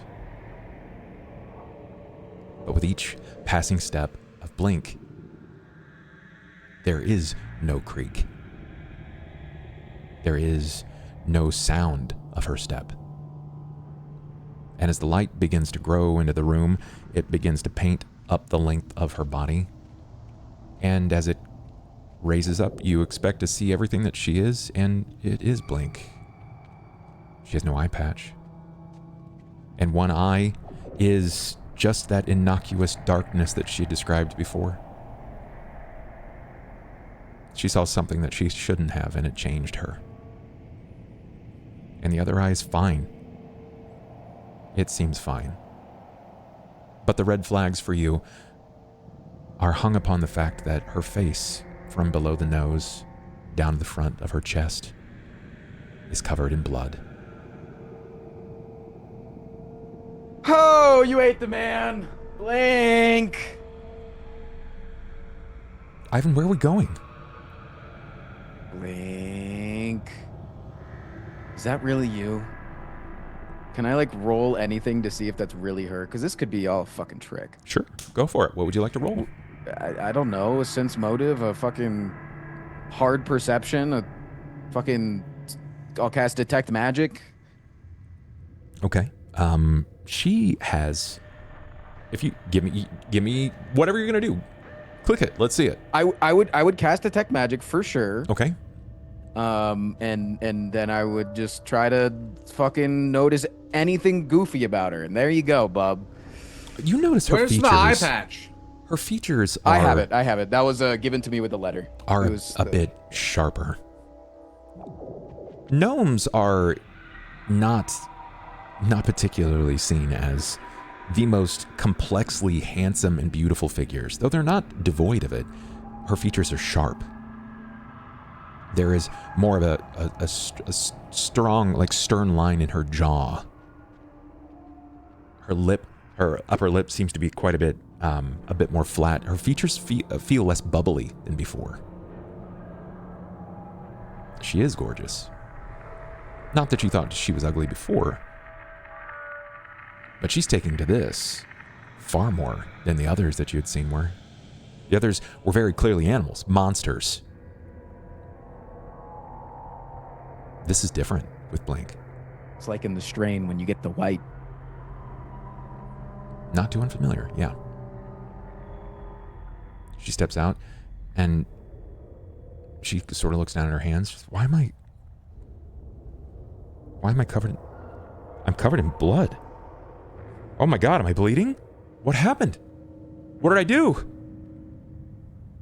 I think you were... She takes a few steps to you. Am I bleeding? I can't tell if I'm bleeding. And she starts to visibly shake. Her hands are shaking in front of you. You're blink. Blink. Blink, blink, blink, blink, blink, blink, blink.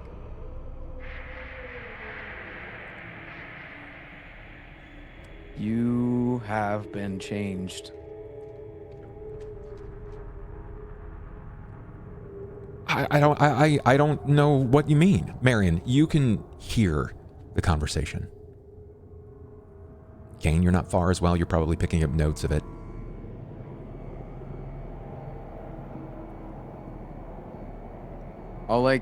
How far away from them am I? Can they see me at this point? You are probably about 20 to 30, I think probably about 16 feet up and 30 feet back. Okay. They could get to you in a round. Yeah, I need to know, Squid, Cobalt, in the previous engagement, were either of you harmed? Yes. Yeah. Okay. And you did not Marian. you did not treat your wounds. I said before I wanted to go in, I wanted to heal, but Sure. Healing Then he just went in. and sort of bandaging is still very different. Like using magical spells looks great. It'll propagate that number, make it look better, but if you guys don't do anything, if you don't wash your wounds, if you don't cover them, the wounds are still there. Still bleed a little bit. I took a claw. Okay. I think. Yeah, I took a couple claws, I believe. Blink is still sort of shaking in front of you, and then her head sort of rapidly tilts upward, like something has drawn the attention of a cat. Blink, And- and then I'll transform back into human form. You can see that these folds at the corners of her nose sort of lifts up, providing her extra olfactory senses. Something smells amazing. And then I'm back in human form. I'll cast Prestidigitation to make it smell terrible in here. Okay. When you cast Prestidigitation, what is the odor that you wish to paint the room with? Farts. Farts. Got it. I knew that's what it was gonna be. Flatulence just immediately wafts through the air. Marian, you are the first to smell it. No, Then it doesn't. Cain. I actually just farted. Do you smell that? She looks We to should you. go kill the vampire. She sees you and she's like, I smell that too, but I can... Why does this smell so sweet? Blink, do you remember our conversation earlier? Yeah, yes. Yeah, of course I do. Of course I do. I thought you said she was dead. She was. Well, you did something right. And she looks to you. She takes a step and sort of jovially kind of like taps you on the arm. Do you react in any way? Do you pull back? I'll like pull back just slightly. She notices that. What, you were... Blink, you need to trust me. You were hugging me earlier, but now you... Oh. Okay.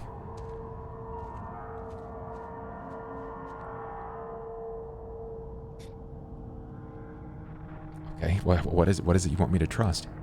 I'll give you a hug. If you promise me, when I turn around and walk away, that you'll count to 60 before you follow us. Why? Why? Is something wrong? What did I do wrong? I did something wrong. I didn't keep you safe. It's my fault.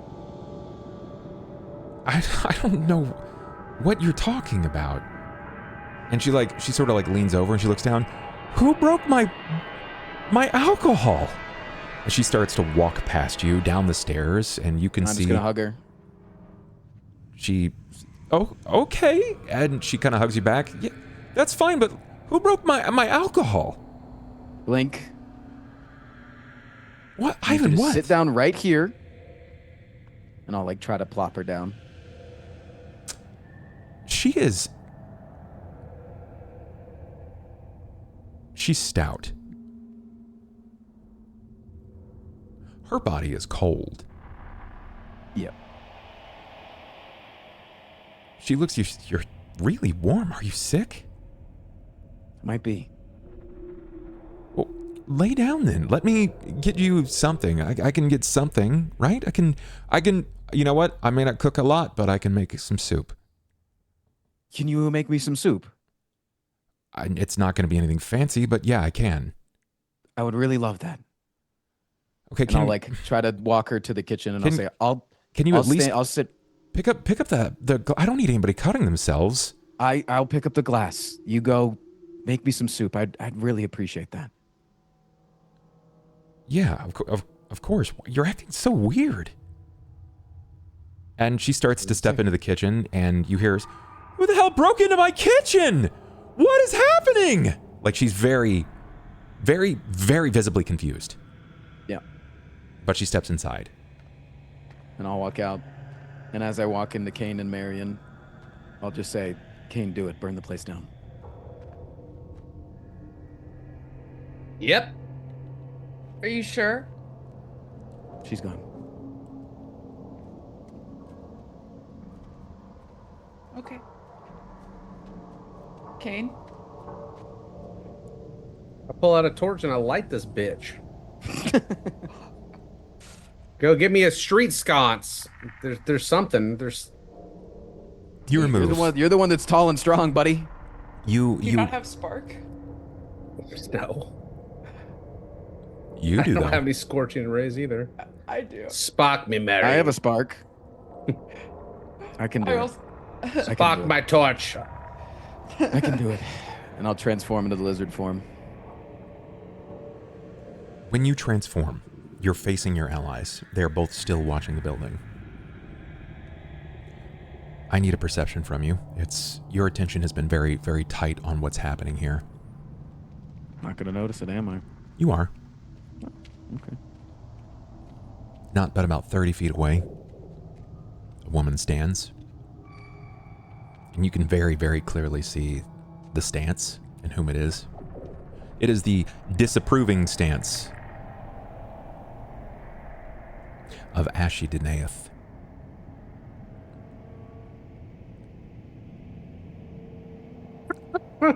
She doesn't say anything, but everyone has been so intently focused on what's happening that you didn't hear the soft pattered boot, especially after she had just declared that she was going to be shadowing you. Can I stop what I'm doing real quick if I notice her? Of course.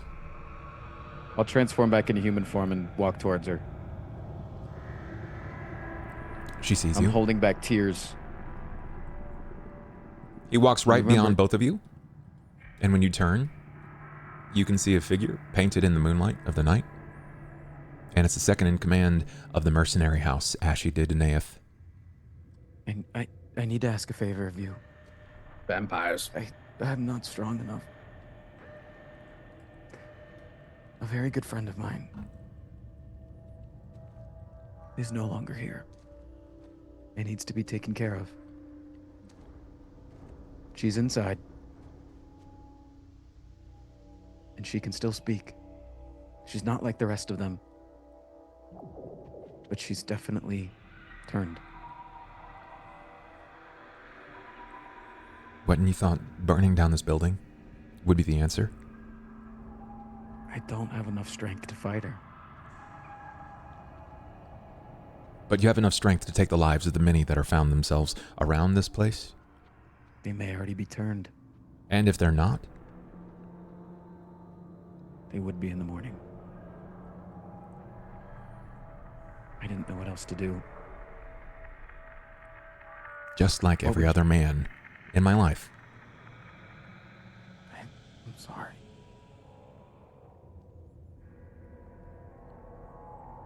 She steps inside. She draws her blades. And as she passes between both of you, she looks to you, Cain, and then she looks to you, Marian. And as she enters in, you hear the echo of her voice saying, "You should be ashamed of yourselves." No fuck about her, Ivan. No. She's right. We're killing vampires. There's innocent people around, and we sent him in because we wanted to make sure that there weren't innocent people in there. And then when he saw that Blink had turned, we decided to burn the place down. We didn't even think to look around for other people. No, she's right. I've done much worse than that. That's respectfully, Cain, that doesn't make it still not wrong. It's saving many more people than it would.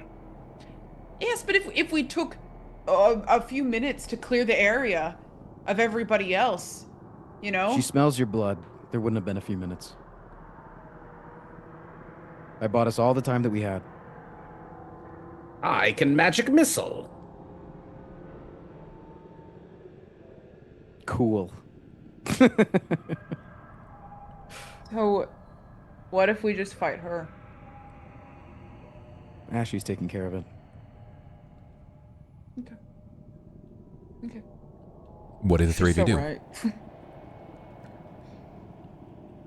I mean, I'll sit and wait. We should handle this ourselves. I won't even sit and wait. I'll check around to see if there's anybody else. Anybody else that's turned. To the rear of the building, you see that there are, in fact, a few homeless individuals that have parked themselves up, and between them is a bottle. They have drunk themselves to sleep. And beyond, you can hear the snores of multiple other individuals that have also found their way into the squalor and debt of whatever life has before them. This is a trading town that many people come through. Not everybody finds their way out. You were certain that if you had set this building on fire, they would have died as well. Can I check? Can I just like sign of life check all of them just to make sure they're not cold? Sure. Before you can even lean down, you can smell just the more atrocious side of this world, right? The lingering scent of urine is strong in the air, but you can tell that there is old food down their fronts. You can see that there is alcohol bottles that seem to be lingering about. I mean, it's in a back alley bar. Blink said she always took care of hers. And they've not gone without. But they're snoring. They're breathing. Some of them farting. They're very much showing all the signs of life that people might in this situation. But it's late. It's really late. There are no sounds or signs of scuffle inside.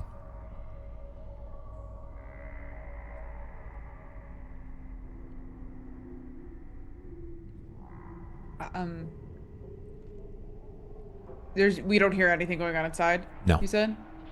No.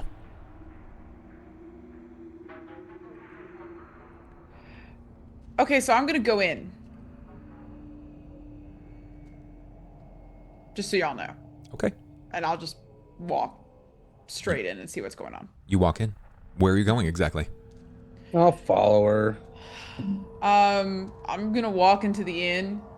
Just like I just stop right outside the door, or right inside the door, and see if I hear anything or can figure out where they are or what's going on. You know, kind of survey what's around me. When you push into the building itself, you can see everything is fine, just as described previously, and as you begin to make your way to the kitchen, the moment that you sort of swing past this like hung curtain that divides the kitchen from the normal bartending area, Ashy seems to be stepping through. She has her arm up and she's pulling a blade between both her bicep and her forearm, and you can see that it's wringing blood off of it. And when she sees you, she shuts the door of the bedroom. She says, "It's been handled." Blink has seen her way to the grave. Are you okay? No. No, I'm... No. And she turns with the sort of this less than stupefied but very stoic walk, and she just marches past both of you. She doesn't even look down to you. Sure, she's done worse under the leadership of her boss. Doesn't mean it's not still hard. I am very sorry for your friend's loss, but I am just trying to think mathematically on how we can save the most amount of lives. Ivan, as you find yourself exiting the alley behind the bar, you can see Ashy as passing by. Her silhouette drapes through the length of the alley and it hits you. She does not stop to peer down the alley. She does not see you. Her weapons have been put away and she is leaving. Can I just make one call out to her of like, I was wrong. I'm trying to be better. 2 or so steps away from leading out of the picture of the alley, leading out into the sort of like the open cove area of the low tide. And when she stops, she recognizes your voice, but she doesn't look over. You're just given a single nod. And there's a long pause before she continues on.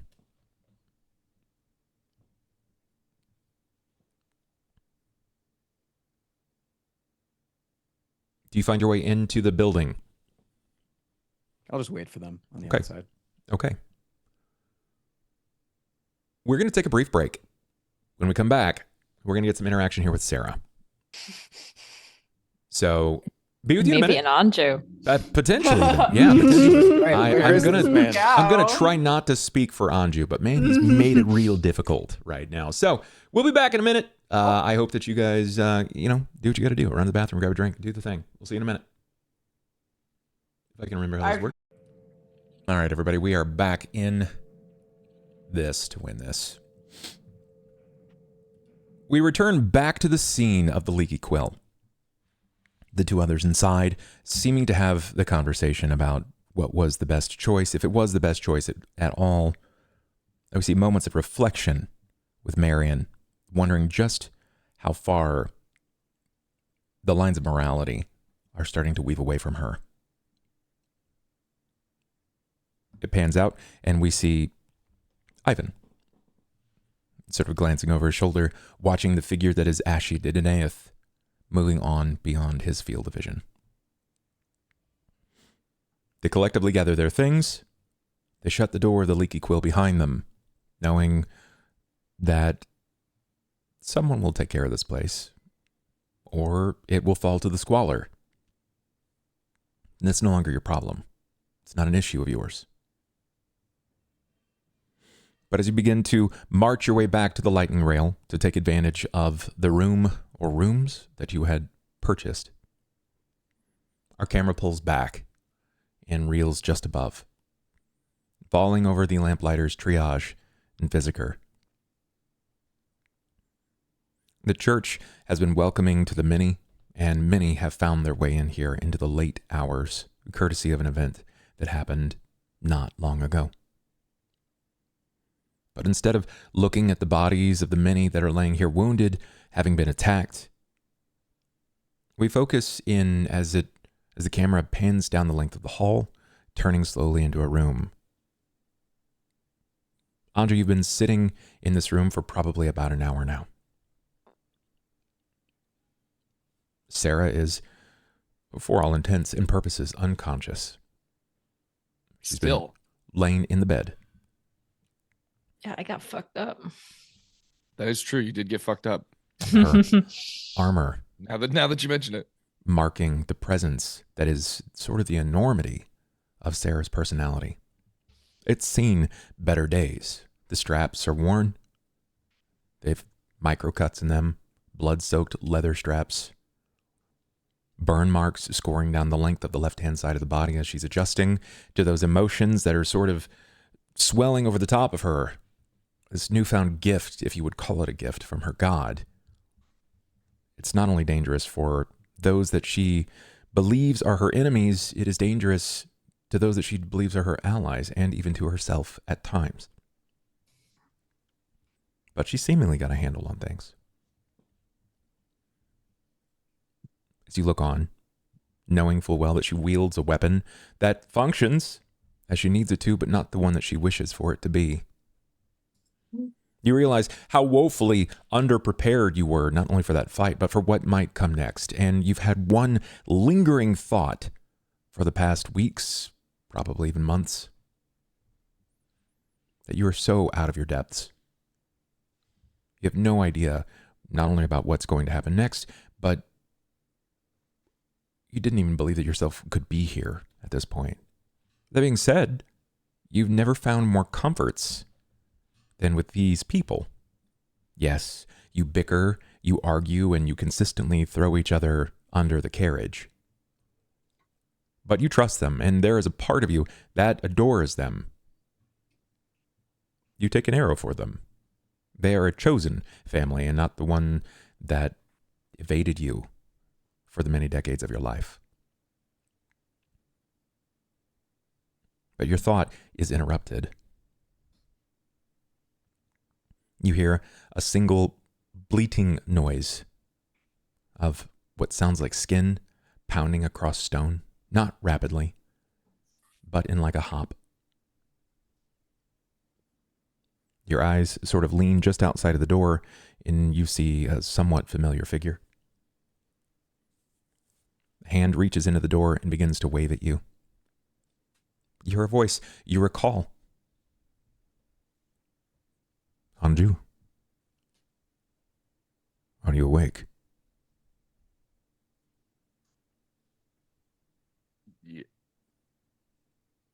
Yeah. Do I recognize the hand? You Did I do. see that? There is the continued hops as they start to gather themselves, and they place both of their hands on the framing of the door as they hoist their body in, hopping on one leg. The other leg sort of wrapped and bound all the way up to the length of the girdle of their person. And it is Cain. Ah. The wound is bleeding. It's seeping. He should probably be tucked up in a bed, watched, leg elevated for certain. Yeah, like, is he in the room now? Has he come into the room? And Yeah. I'll get up off of my chair and I'll come. I'm gonna come on. Let me, Jesus, here. Let me help you. And I'll help him. I'll try to help him over to my chair. Maybe get his leg. Sure. Are there sure. like two? Is there a place I could put Yeah, his of course. There's leg up? There's like a chest get off that leg, on the man. right hand side of the room where all of her things were placed. There are these two sort of like stools. They don't really have a back, but they've been placed against the wall. Thank you. Yeah. Is this my first time seeing him since we left the party? Yeah. Yes. Yeah, so we'll get him seated, and I'll just be kind of, Anju's a little bit of maybe a 1,000-yard stare, but arms crossed, and he wouldn't admit it, but he's relieved to see Cohen. You're met with surprise as your arms are crossed, and you sort of have that pensive brow look about you that shows that you're sort of deep in thought. I'm like looking at his leg. Yeah. Like I'm looking at his leg and just kind of. And you're I'm met clearly concerned about it. with surprise. That silence is broke as Cohen asks, "Are you okay?"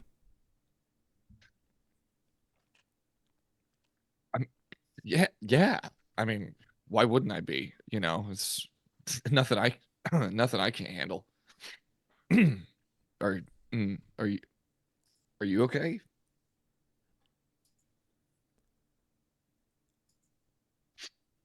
I don't think so. Yeah, maybe a stupid question. I'd be lying if I was saying I wasn't a little shaken up, to put it lightly. But, I almost lost a loved one. I can only imagine what you must feel like. You can see Cohen's stare just sort of running through you like a river. It's watching you, but it's peering beyond you. They focus for a while. Yeah. I mean, what is there? Sorry. What is there to say? Well, I was going to start with sorry. It's not your fault. I could have done more. We could have been more prepared. We could have had a better plan. That's one thing that my father taught me, is that no plan survives first contact. Yeah. I guess we're lucky that anybody made it out. That was really hard to watch. I mean, he was there, and in the next moment, he was not. And that is... I'll take a seat at the end of the bed, next to Sarah's feet, and just kind of listen. It's surprisingly hard to watch, because that is the first time I have ever seen my father have concern. And it's the last memory I'll ever have of him. Anju will look up at his face. Really? The first time? He was always so mad at the world.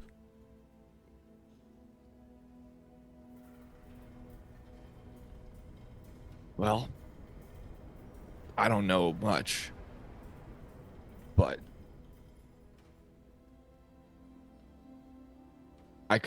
anybody could see that son of a bitch loved you. And I don't want to say I'm glad, but I guess it's good that you finally got to see that, right? I don't know what I saw. It was love. Imperfect. Unplanned. Unconditional. I think he sacrificed himself without even knowing that might be what's happening. I don't think there was a single question in his mind. Sera, you begin to stir. You overhear these words from Anju, and you're not certain whom he's speaking to. Cohen looks to you, Anju. What am I supposed to do now?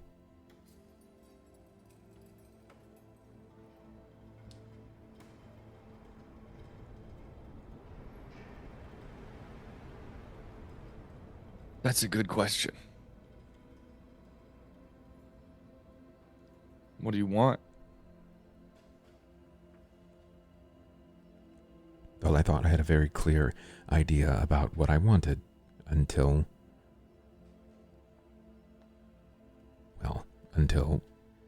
last night. And it feels like everything has been rocked. Like it's been rended free from clutched hands. And I no longer have a stern understanding of what I want or what I am supposed to do. I know I obviously have to let my leg heal, but if I look beyond looks fine. myself, Sorry. there is nothing fine about this wound. I was told that if I did not receive proper and consistent care for the next few weeks, that I would not be fit for my position of potential lead of the house. I don't want the house. I don't want the house. I don't want the position. I don't want to be the patriarch. Or matriarch. There's this stifled laugh. I mean, you know, it's a new age. What is gender anyway? I don't want it regardless. I was being groomed to take a position that I didn't care for. But no matter the amount of grooming that was afforded, I couldn't find myself even understanding half of the emotions of people around me. Which is why I hate to say this, but I was following so closely. Because each of you have something that I've not really seen in many people. I know the touch of intimacy. But that intimacy was bought by coin, not by trust, not by experience. And I needed to see it. And I'm sorry that I did that. What? That you followed us around? That I viewed you as such, that I was a voyeur into your personal endeavors. I invaded your space. Listen. I shouldn't have done that. Man. Listen.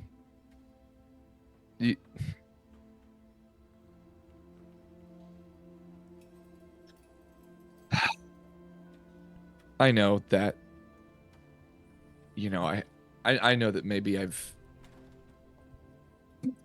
it's not a secret that you haven't been my favorite character. I know. In all of the story. I but have heard many times. But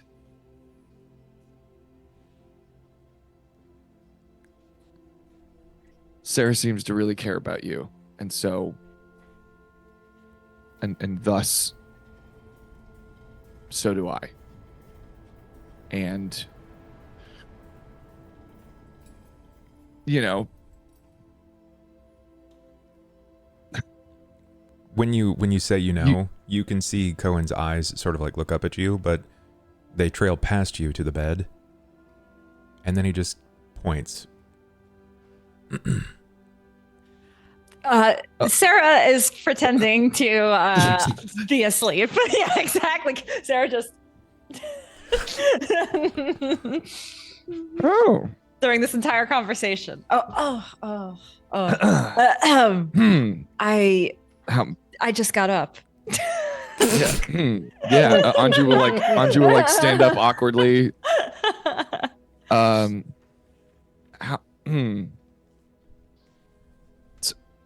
How much did you hear?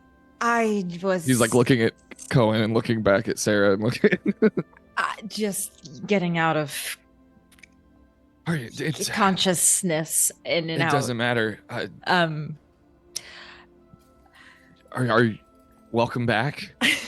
Anju's like, is there like water or anything? Like, let me, like Anju's gonna completely shift gears and try to like. You should drink some water. You've been out for a long time. I'm trying to remember what happened last. I kind of remember. Is everybody else okay? You're here. Yeah. Where's everybody else? Well, glances over at Cohen.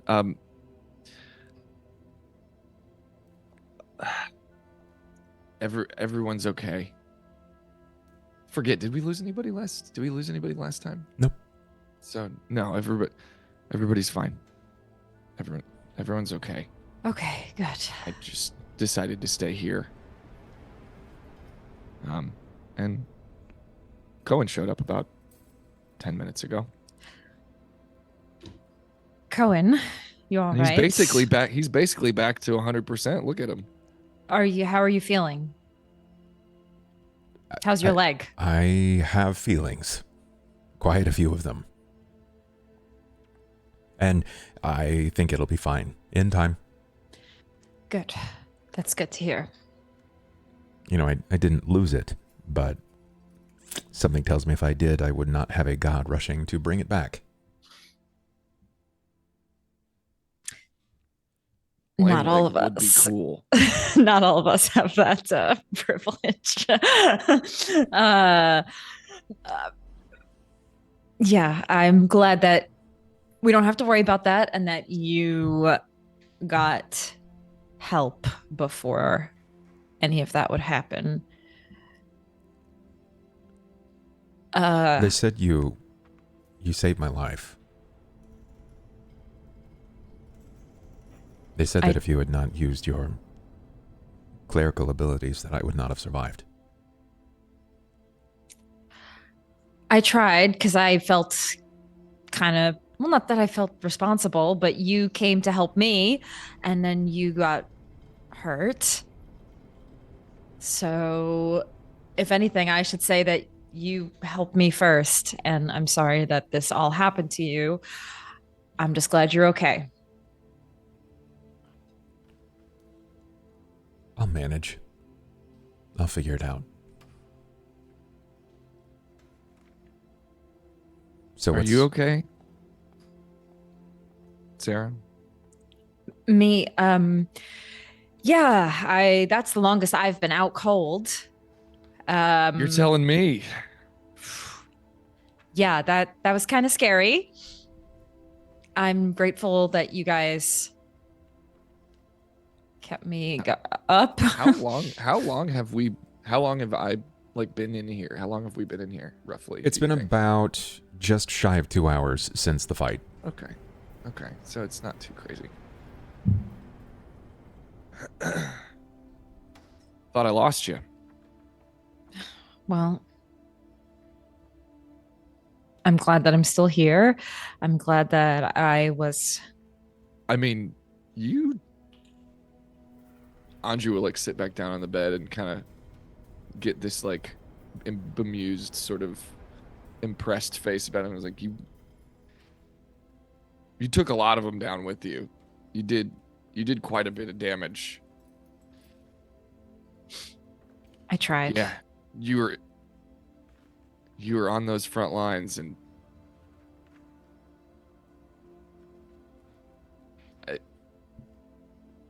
it was like in the blink of an eye, you were just completely covered by those things. And it's you. I was like, I think deep down, I thought that you could handle anything. I thought so too. But another lesson learned, I guess. Yeah. I would love to stop learning lessons. I don't think that's going to happen anytime soon. Yeah, probably. That's the journey we're on right now. Yeah. Well, aren't we just a big happy family? Speaking of journeys, Cohen, we'll be leaving tomorrow morning. we're heading on the train across the continent. Yeah, I'm just gonna look. I Yeah, was I'm just like told. looking back and forth between them. I was told a few things when I came to. I have now observed and received the full retinue of the Patriarch. Until further notice, they have assigned themselves to me, believing that I will abscond from my normal duties and find my way into his position. And despite the emotional trauma I bore witness to, I was told that you saved my life. I was told that you were operating with an agent who presents themselves by the name of Vanir, which is also a vampire. I was told that the agent that you're after, one Lucan Stellos, was being observed until many of our agents had been found deceased. But the one remaining alive determined that he was not seen heading in the direction of the lightning rail. And the agents that were found deceased, they were found heading to the sky docks.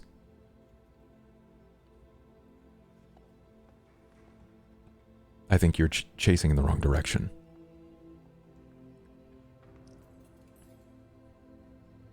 You think so? I think you're being misled.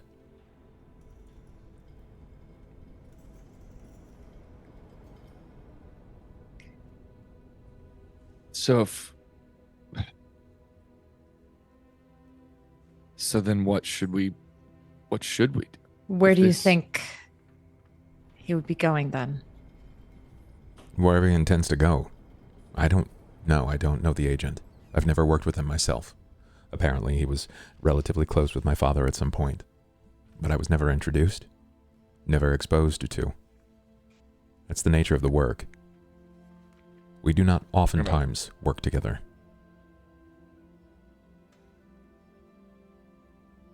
Which agent?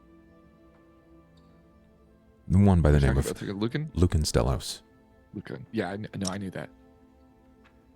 I was just checking. So in your expert opinion, where just like hypothetically, what do you looks over at Sera, looks back at, like, what do you think we should do? I think he's probably trying to continue his passage the way that he intended. He'll probably try to find a vessel that he can board and head in whatever direction works best for him. That he may have misled you on purpose. The lightning rail is convenient, but if he's half of what everyone has said he is, he's sort of stuck. Wouldn't you agree? And we did almost get him. Like, why would he just tell us where he's going?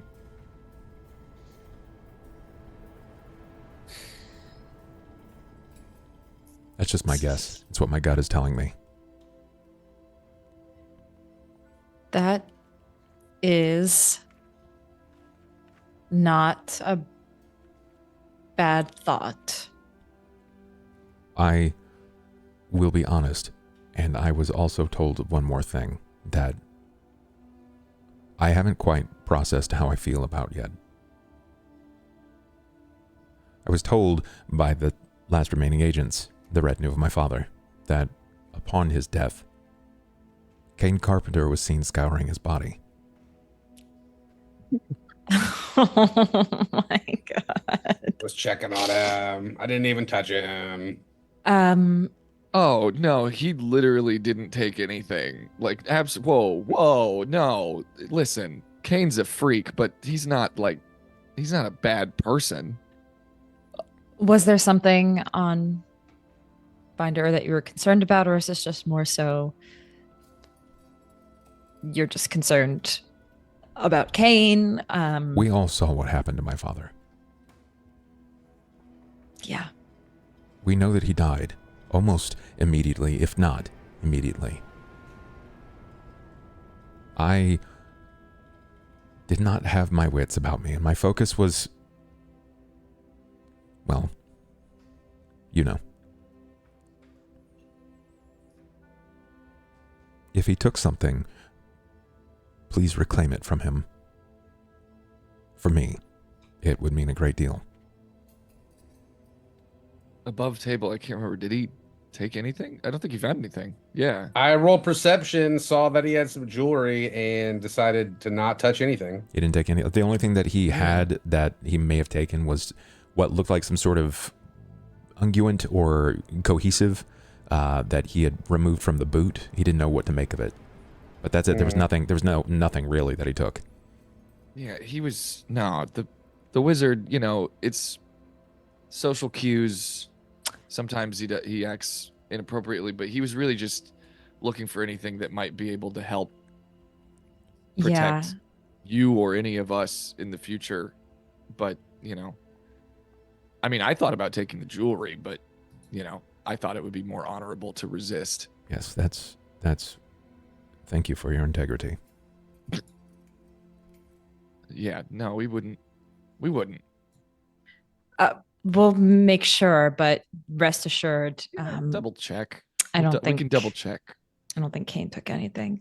If it makes you feel well, I don't know if it makes you feel better, but you know, Ivan was going through Marian's stuff after she was gone too. Yeah, no, which, never mind. by the way, you'll be happy to know she's not dead. I didn't know that she wasn't alive. Yes, you were out when it happened. Yeah. She kind of died, but her mother brought her back. We were gonna both come visit you actually, but got a little sidetracked with all the whole vampire situation, and that's how I ended up here. But that's right. Yes. When you say her mother brought her back, there is a flash of the true changeling eyes and the blue hue that encircles the lips. It's that golden eyes and the blue hue around the lips. And then it's quickly just like covered. There's no amount of concealer that can disguise that. It's just his true nature. What is that? Did she explain anything to you? I don't really know how it all works. Some kind of hag magic. Yeah. Something or other. It's way above my pay grade. I just thought she was dead for 10 minutes. I saw her explode, and then 10 minutes later, she wasn't dead. I've probably made you even more confused. So if you see her tonight, you wish her a happy birthday.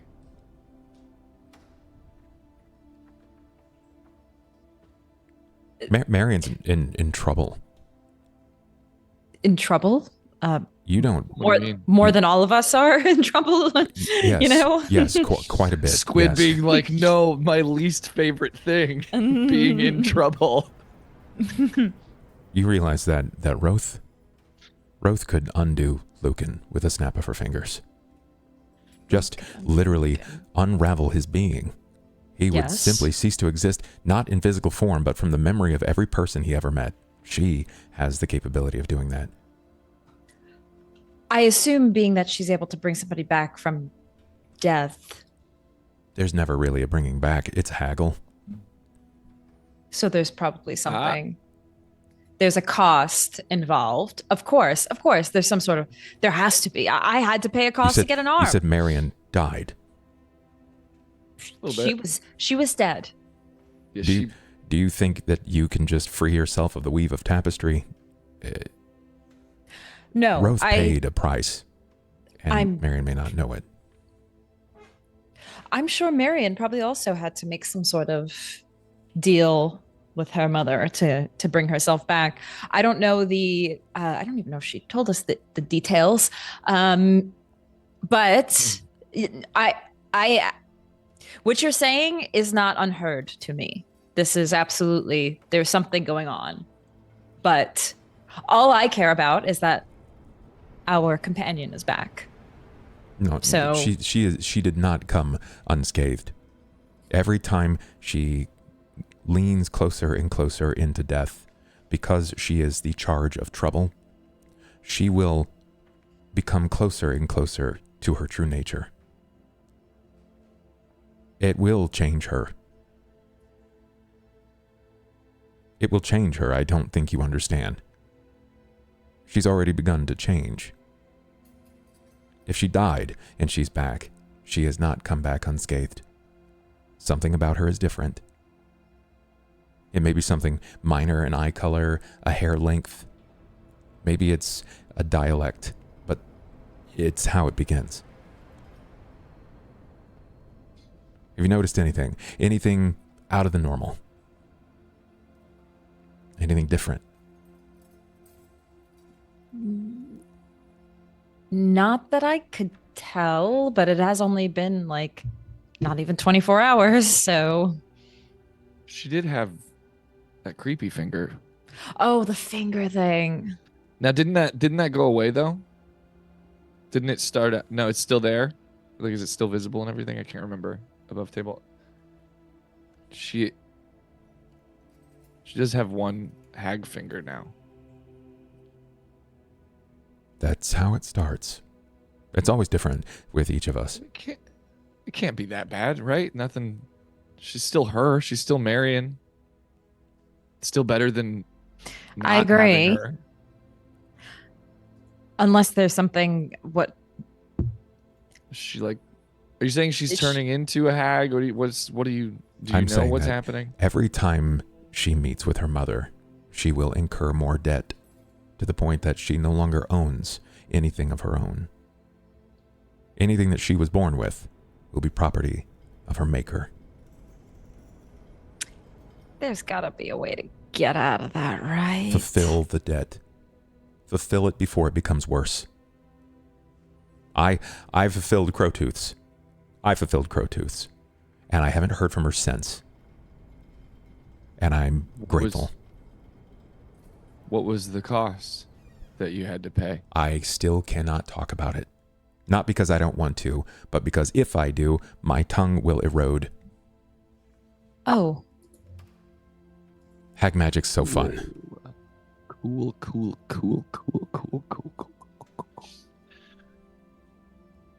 Well,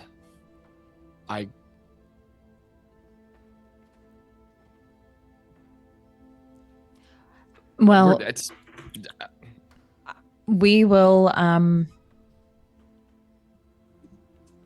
figure that out. we'll keep an eye on her. You can see her, like, Yes. false confidence. Like, in Anju's what's voice. the Like, what's progression? the worst that could happen? Like, is this going to take months, years, decades, centuries? Doesn't matter. The longer the debt goes unpaid, the worse things will get. What is time to the timeless? Exactly. So it's like, if this happens to Marian in like 200 years, then like we got time to figure it out. If it's going to happen in like 2 months, then we might be in trouble. I can take her. It's fine. It's kind of ironic. Each of you are being guided by something greater than yourselves. That does seem to be a recurring trend for our group. Yeah, It's like something is clawing to be important again. Something wishes to return to the eyes of the Watchers. And none of you have the ability to say no, because you are clawing for your own vide power, and you need the help. We need a sponsor, and we all have different ones. And if they're all vying for their own power, that's above our pay grade. We're just receiving the payment. Let them worry about their own godly dramas. We have a lot on our plate right now with this fucking vampire that we have to deal with right now. I would be willing to wager that that's exactly how they feel about your vampire. But I no longer have any strings. I mean, yeah, at least until I remove myself from the seat of Patriarch. I will be allowed a small amount of time. There is a small window, and they will expect me to return to debrief. But then if I opt out of the seat, someone will take it, and they will see me as direct opposition because I was the inheritor, and that is how it's supposed to meander down the line of succession.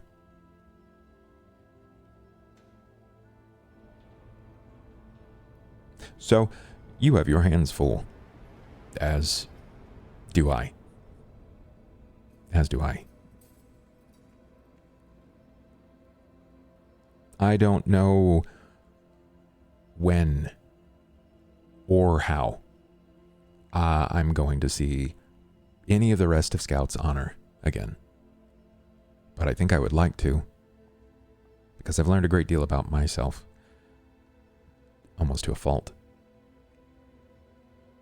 And for the time being, I have my own means of communication and movement with my new retinue. Cohen begins to draw something from what looks to be like a side pocket of his linen pants. And he sets it on the table. You had once successfully taken this from me. And now you can have it. Just you, Sera.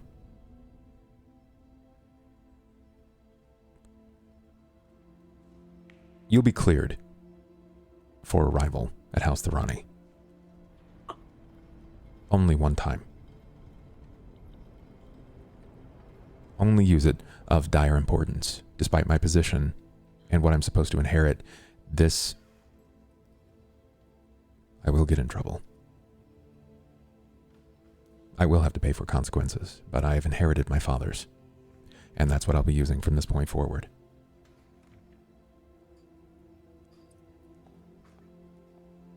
Are you sure? What are they going to do, kill me? They can't take anything else from me. I mean, they could try, but they wouldn't have anything really to take. I mean, you got 3 other limbs. Sorry. It's a lot of work. Yeah. It's a lot of work. Thank you for this. This Yeah. is going to be greatly helpful for us. For you. So, are you This saying is like going to only? be greatly helpful to you. So only I will have the access to House Thorani. Only your name will be cleared by me. Okay. The rest of you were interesting to my father previously. Okay. That is more than enough. Thank you, Cohen. He pulls his leg down very, very gently, placing it on the floor, and pushes himself up off of the ground in his seat. Here, let me help. He get up takes the and help. sort of He does take the help. grab by the arm. And he begins to limp back to his room.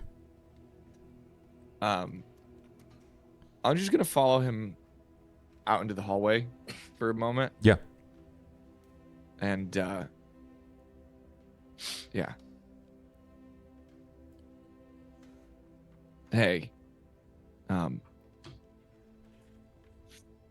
Before we part ways, obviously we got interrupted a moment ago, but as I know I've had my issues with you, and we both know why. But Well, I was gonna say that as long as Sera cares about you, I will too, but I think maybe I may just consider you a friend after all. And don't fucking tell anybody that I said that. But I remember when you left. I remember when you left me for dead. But I also remember that you did that instead of killing me.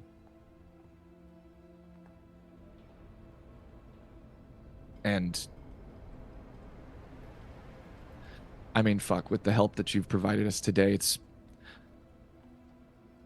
you're making it really hard to keep hating you, I guess, is what I'm saying. So fucking take care of yourself. Because we're all going to want to see you again. And we need as many reasons to survive as we can get. Deal? I'll persevere. Deal. Anju will like hold out his hand for a handshake. Cohen returns the handshake. And I'll strong handshake, keep the handshake going. And I'll look right in his eyes and be like,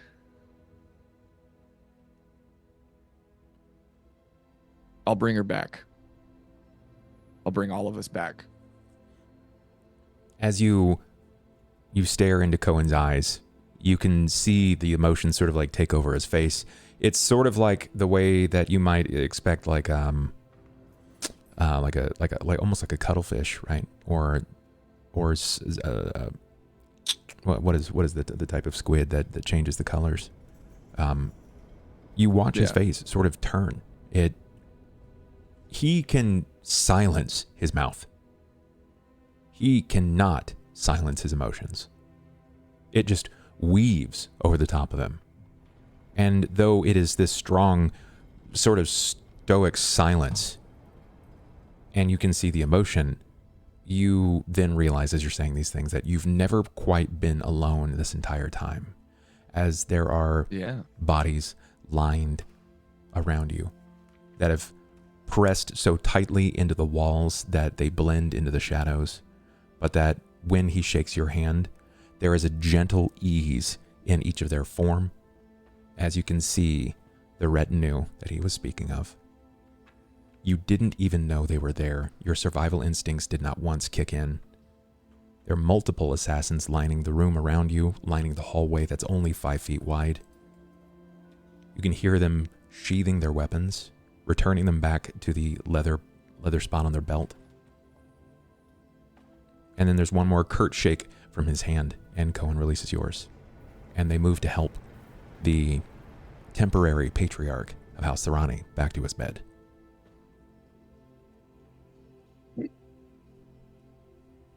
If you ever need a new family, there's plenty of room in ours. You're never returned with I'll go back.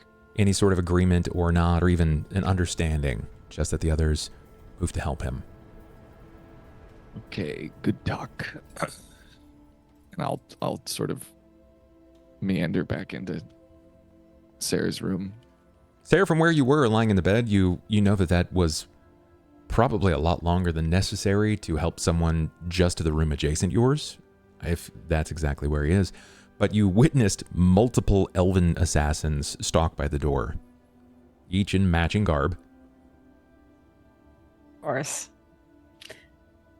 When Anju returns, everything good with the leg and taking him back? Oh, yeah. Just making sure that he's upright and, physically okay. Yeah, no issues to report. Yeah. That's good. While I was out, you were having a little heart-to-heart with Cohen? Anju, I guess I don't think Catfolk can blush. They break eye contact. You get a little little uncomfortable. Yeah, I mean, you know, it's whatever. I get. I'm just, you know, surprised since I know you're not the biggest fan of Cohen. And maybe, I don't know, near death experiences change the heart. Because we all kind of had that a little bit. Yeah, I don't know. I don't know exactly what it was, but well, this look of realization kind of crosses over his face, and he's like, who am I kidding? I just, you know, you wear your heart on your sleeve, Sera, and you know, when you care about somebody, it's obvious, and well, unfortunately, I care about you more than anyone else, so the people you care about are now my problem too. And I think today, after almost losing you and seeing what Cohen's been through, that it just felt petty to hold on to that beef.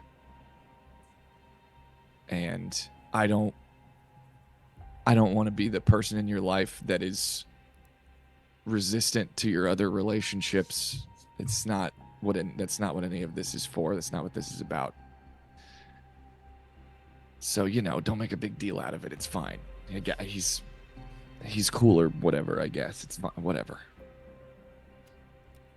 I told him that we would come back.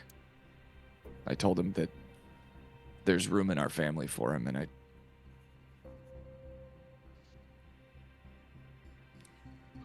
told him specifically that we would be back. So, Anju, you know. Thank you. Thank you for telling me all of that. Yeah, well, thanks for not dying, and more importantly, thanks for being you. I had an entire life before you met me. A whole life with a beginning and a middle and an end. A life full of adventure and excitement and danger and intrigue and friendships and romance. And God, so much gold. The gold. But in all of those years, in an entire lifetime, I never met anybody like you. And honestly, I've never met anyone like anybody in this group. But it is when you live a whole life and then you meet someone who feels like you've started a new one. Well, I think it's just practical to do everything in your power not to fuck that up, yeah?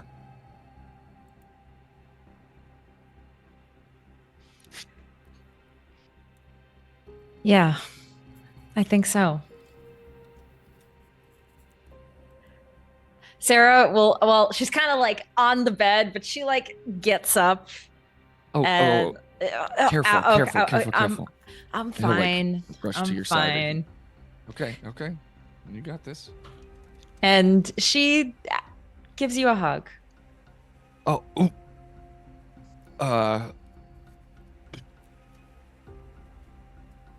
and like he's like maybe like 2 or 3 seconds of like you feel him like freeze up and like tense, and then he'll steal his resolve, and you'll feel him relax, and yeah, I mean, it's a good hug, is what it's gonna be. This is a long time coming, I think. He's he's gonna squeeze maybe a little too hard. Like he's gonna like, you know, and like he's gonna put the head in the fucking the shoulder crick, you know what I'm talking about, right here. Like he's in there. And honestly, I think, yeah, I think you're gonna feel the sort of hiccups of tears. No words, just the sniffling and sort of jolting and hiccups of tears, because Anju's been hiding it well, but he's not doing too good. And Sera won't really say anything. It's just one of those like comforting hugs that you just need every once in a while.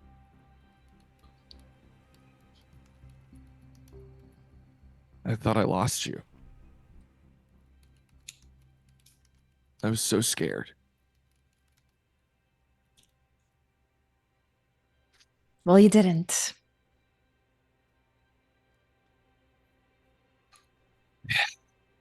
I'm the one that's supposed to be protecting all of you, remember? I'm the big, scary lady that rips Big heads off. scary lady. Yeah, big scary lady. Oh, wait, you didn't Right. even see that I ripped a head off, so, but that's a thing I did. You ripped somebody's head off? Yeah. One of the vampires was like attacking a cleric downstairs, and so I So you I like acted- chopped his head off with like a sword? No, I took my bare hands, and ripped his head. It was pretty cool.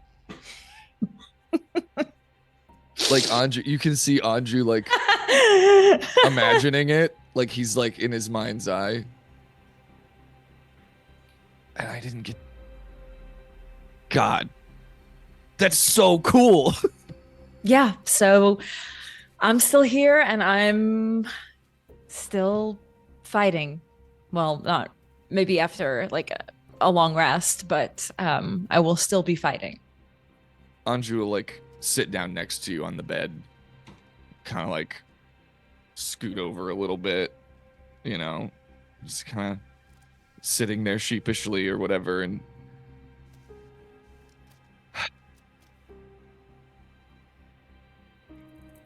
we're definitely stronger together. I don't know if smarter, but definitely stronger. I would agree with that. Both of those sentiments. And the squishy ones need us. We gotta. Yeah. I thought you had it, and you thought you had it, and you came in swinging on the front lines, and we learned that we can't just do that anymore. Yeah. It is a learning experience, and for the future we have to prepare differently, especially since we're going to be fighting more of these types of things. Well, if you can promise me that you're not gonna run in swinging like that necessarily, I can promise that I'll watch your back a little bit better. Sounds like a good deal. Yeah. What have the doctors said about this? Like, what's her prognosis? Does she need to stay to heal, or were they just waiting for her to come to? Like, what's the situation? Have Am I I- spoken to the doc? Yeah. No, there has been no news, not so far as you can tell. You succumbed basically to just being overtaken and exhaustion. There's no sickness. You do not feel under the weather. You just feel tired, Sera. You're hurt. You have bruises across your body. You have many cuts and scrapes. But nothing appears to be so fatal, so lethal. Yeah, I'm going to be okay. I just need rest. Good thing we are getting on a train, though. What Cohen said about this could be misleading us is concerning, because he might be right, but I don't really know what else to do. So I think we should continue on the course that we're on. I mean, what's What's the claim that Lucan was lying about going to what's that? Where did he say he was going? Fucking Karnath. Yeah, Karnath. that he was trying to lead us astray. And he has somewhere else that he's going. We don't even know where he would be going, so I don't. Karnath is not close. No, it's not. We're here and it's all the way up here. If we're wrong, We're who fucked. knows where he could be and what he could get up to. It's our only lead. I don't even know who we would ask. I don't know either. How the fuck did we end up getting roped into chasing a vampire?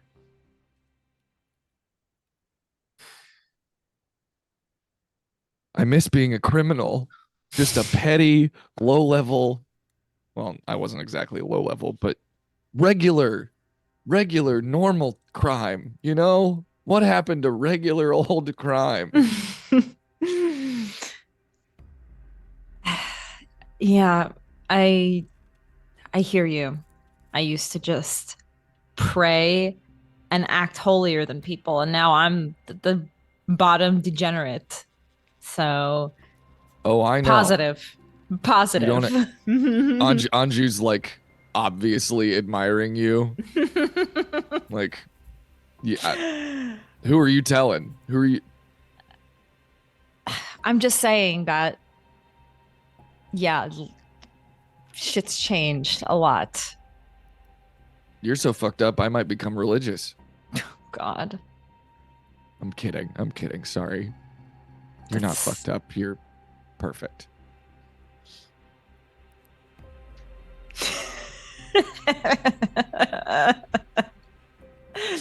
Maybe Sarah might actually laugh at that. Sure. Just share. Anju's confused. Anju would be like, "Why?" Anju's like, "Why are you laughing?"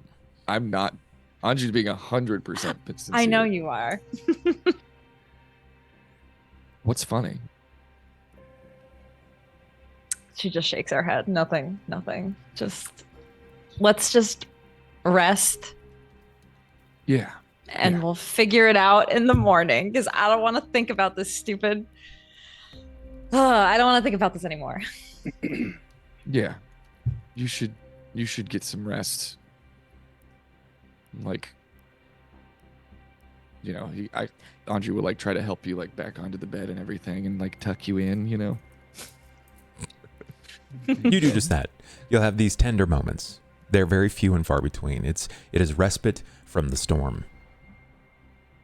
Our camera turns. It follows back through the length of the city, where we see the three, at this point, approaching the lightning rail. You have no reason to believe, up to this point, that you will see on this evening either Anju or Sera. You know where they're at, which isn't far from this location. Was there anything the three of you wanted to do before the night comes to an end?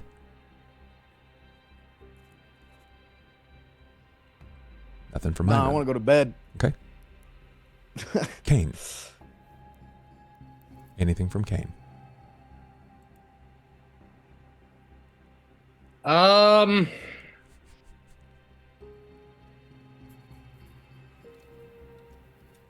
He's just gonna say, I still think we should have burned that place down. Jesus, Cain. Can you just give it a rest tonight? I need to stop hanging out around you. You're a bad Fine, influence. it's Cain. fine. You're a bad influence. You need to have more I'm a compassion. bad influence. You brought that keeper thing around. I can't say his name. You know what you did. To save my family. Hmm. Something you wouldn't have done, now would you? Well, your mother's dead and your father's dying, so hopefully you'll My do a mother's better not job with dead, your brothers. idiot. Your stepmother. Yeah, how the fuck do I care about her? I've never known her. Well, she's your family, isn't she? Don't you have half brothers? She was dead when I found her. She was merely a husk. Yeah, so much pity. I can see the empathy pouring from your pores right now. And what do you suspect that I do? I let her die. I put I'm just- I put her down by taking Keeper. I Hmm. allowed her to die. I gave her the rest that she needed. She hadn't been there for years. And I was just trying to help put Blink to rest and And save killing lives 4 as well. more innocents. They would have killed many more if we had not even checked that place. Ashley was there. Why did you want to burn it down if Ashley was there? She was right outside. She was only there because she was following us, and we didn't know that when you told me to burn it down. We could have thought of a different plan. I could have bought more time. I could have gone back in. We could have fought her with our. We could have tied her up. We could have. Gosh, she was still there, man. She wasn't just some fucking monster. I hugged her, and she didn't bite me. Well, then why did we kill her? Because she smelled Marian, and you could see she had the lust. Well, it's fine. It's all in the past now. No sense lingering on it. I don't even know why we're talking about this. I'm tired.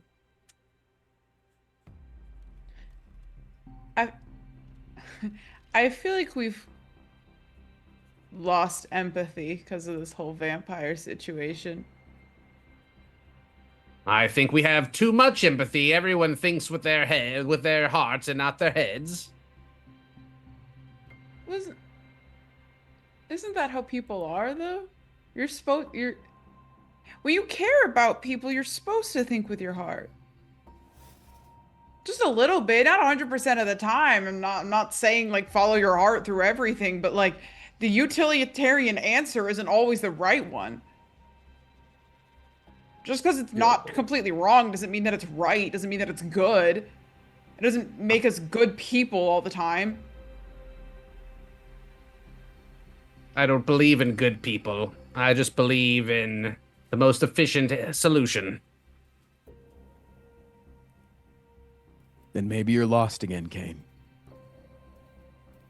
I'm still trying to save as many as I can.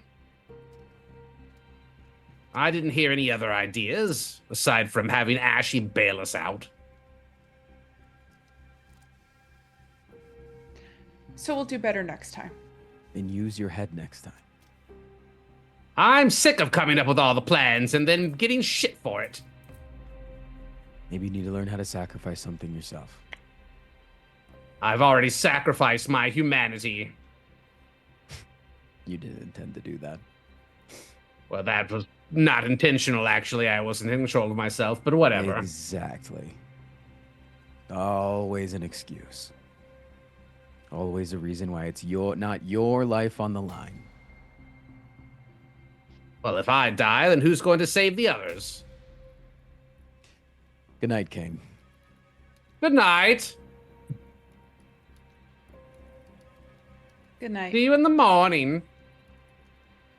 I need to know. My basest perception is this.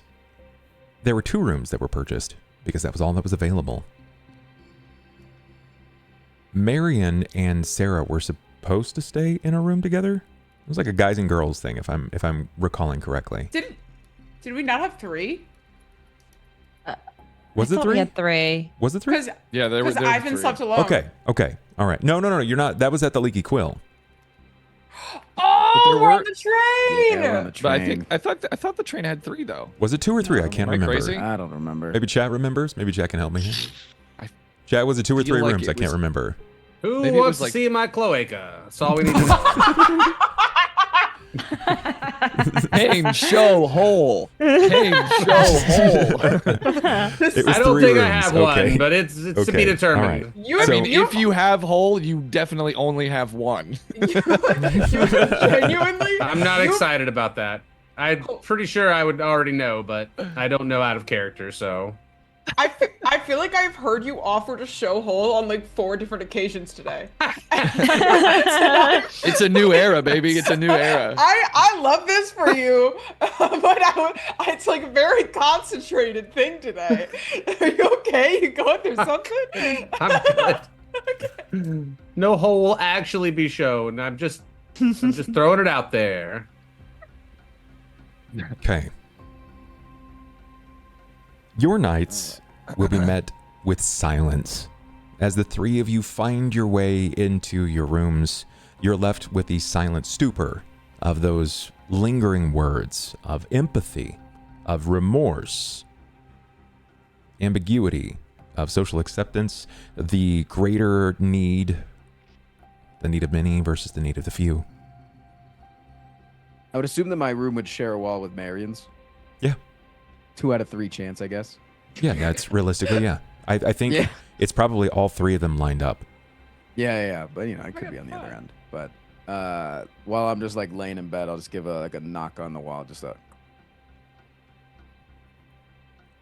I'll knock back, but I'll add 1, just to 1-up him a little bit. Okay. That was it. I'm just going to bed. It was just like a... Acknowledgement. Yeah. It's Okay. been some time, right? It's not been, 10 seconds. It's not been 10 minutes. It's probably a half an hour into your loneliness in your room. Can you just run me? I know it's going to take a moment to do so, but can you run me through what your solo sleeping routine looks like? Do you go in and just throw yourself into the bed immediately? Do you remove your armor? What do you have a good cry? I just want to know, what does this routine look like when you're finally alone, when the door is shut and nobody is watching? I guess I'll go first. Sure, go for it. Run it. Kind of did the knocking. Ivan sleeps in his boxers. We've been over this Got it? in previous episodes. He would kind of meticulously, he did it back when he lived in his apartment. He would meticulously fold his clothes, even though they were dirty. But he would meticulously fold his clothes and place them. I guess here he would place them at the end of the bed or whatever. But it's almost like he's finding another task to do so that he doesn't have to lay down and face the thoughts, And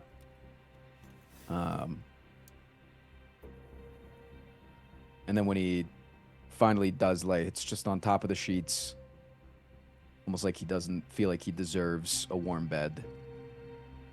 And he just stares up at the ceiling, counting the cracks, and he'll probably just let out one single fuck. Got that right. You're met with no response. It's like the crest of the K on fuck just lingers in the room, and it's all of your being stuck in one sound. It pans over the wall, the door shutting behind Marian.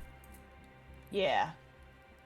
I think she kind of surveyed the room a little bit. It's probably her first time on a train, or at least this train. So just a little bit of that's cool. She's wanted to leave her home. So there's probably wow, this is a fucked up situation. A little bit of excitement of oh my God, I am actually doing something. I am beyond what I have seen.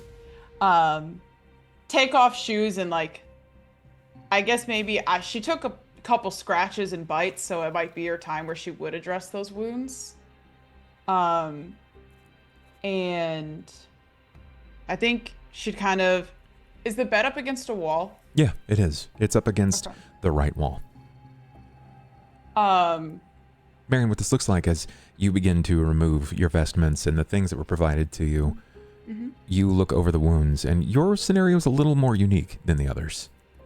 You're stuck looking at the blood of the men and the women that had been felled before you, the gnomes, and you sort of brush it away. You rinse your hands off in the bowl next to the bed, dry yourself, and you can see the cuts and scrapes that you've received, and where you begin to envision the skin kind of mending itself, where you would expect, because that's what you can do.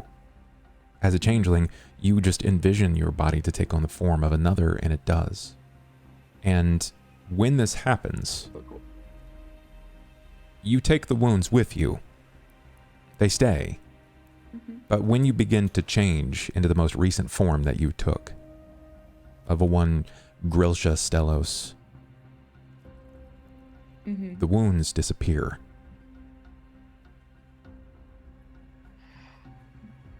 Oh. And in panic, you let yourself revert back. You become Marian again. And the wounds aren't there anymore. You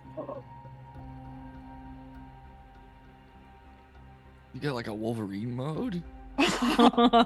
You begin to remember Grilsha when you saw her over the top of the carriage. You saw her alabaster arms gripping onto the haft of the crossbow as she was letting rip multiple quarrels. As she saw spells searing off of a scroll into the night across your horses. But as you focus on Grilsha Stellos, your memory of Grilsha Stellos starts to fade. You remember her with scars, with cuts and scrapes. But you don't remember how she got them. Her defined features become a bit more blurred. But your skin is healed.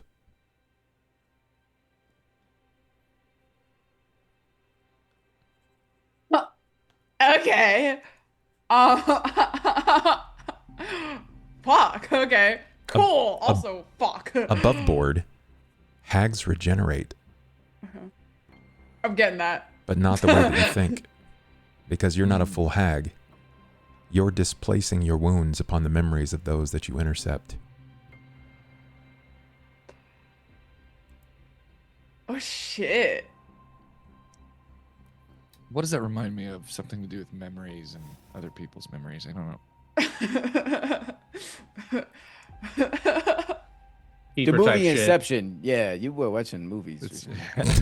Big cinephile. Okay. Does anything change in the rest of your routine? I think seeing that, there's like, I think she'd kind of like trace her arm like up and down or wherever the bites are, you know, like tracing those areas, not really believing it for a minute. And then after, I think, a moment or two of like coming to terms with that, I think she'd be sitting like kind of like on the bed, feet up, back against the wall, like hand on the bites, and then I think she'd just kind of start crying a little bit. Just a little, nothing sobbing, just like a few tears. Partially for the innocent people that definitely just became vampires and died, partially because of the way that Ashy looked at them and her realizing that she might not be making great choices. Yeah. And then I think also a little bit of a fear of, you know, this is new. And what does that mean? Right. Well, and yeah, just a real big fear of what that could lead to. And you steep in that feeling. It's your own blend of Marian stew. It's like a tea of confusion and feelings and realizing that you are not the same person that you were when you entered this ragtag bunch. That more than memories must be blurred in order for you to survive. And you're not sure if you like that. Our camera pans again through the rival wall. We see Cain. You shut the door behind you. What do you do? He is going to put his things on the floor or in. I'm guessing they have drawers in the room provided. There's a stuff chest like that. Yeah, there's a nice chest at the end of the bed.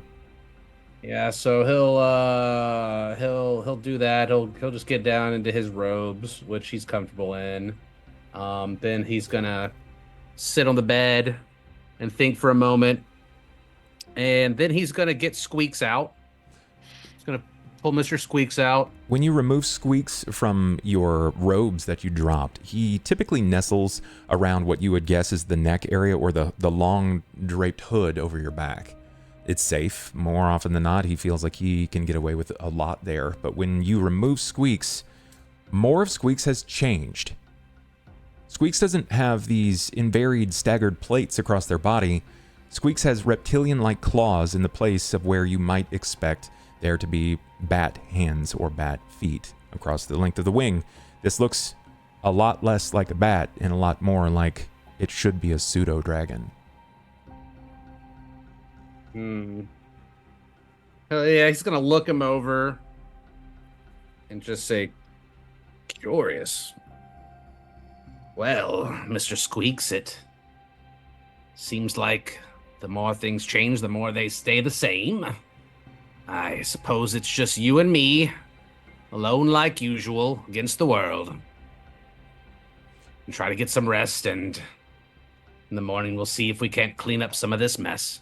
And you are met with a surprise when you say that, when you notion at how solo life feels, about how alone it is to be Cain Carpenter. Though you're never quite alone because you have Squeaks.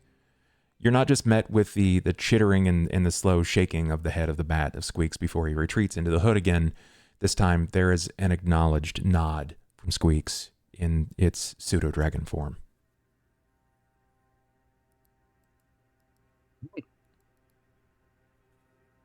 You have your own little secrets then, huh? The mouth opens, but not in a means to talk, but almost in the way that you might expect like a reptile to sort of allow cooler air onto its mouth. It's kind of like the reptile's smile, where there's no teeth baring, it's just open. And when you begin to lie down, he doesn't retreat back to your robes. He curls up nearest just over your shoulder, and your temperatures match. You aren't quite sure where your skin ends and his begins, because it's just that close.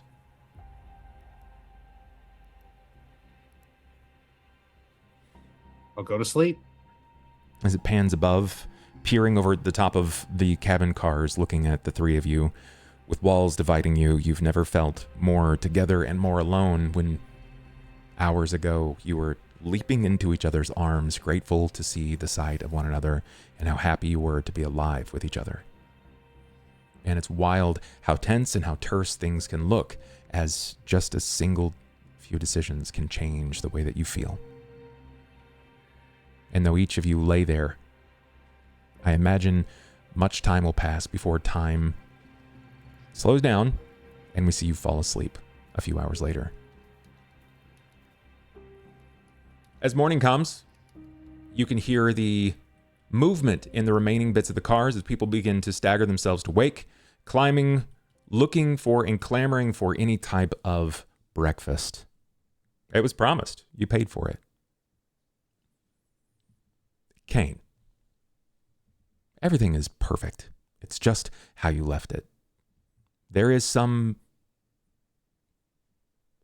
remembering. You've not been alone for a few months now. They've practically been, quote unquote, up your ass the entire time about your decisions, about your choices, about how you feel. And then for a few weeks, it was good again. When you had clarity, when your vision didn't seem so muddled, when you didn't have a voice whispering into the back of your mind.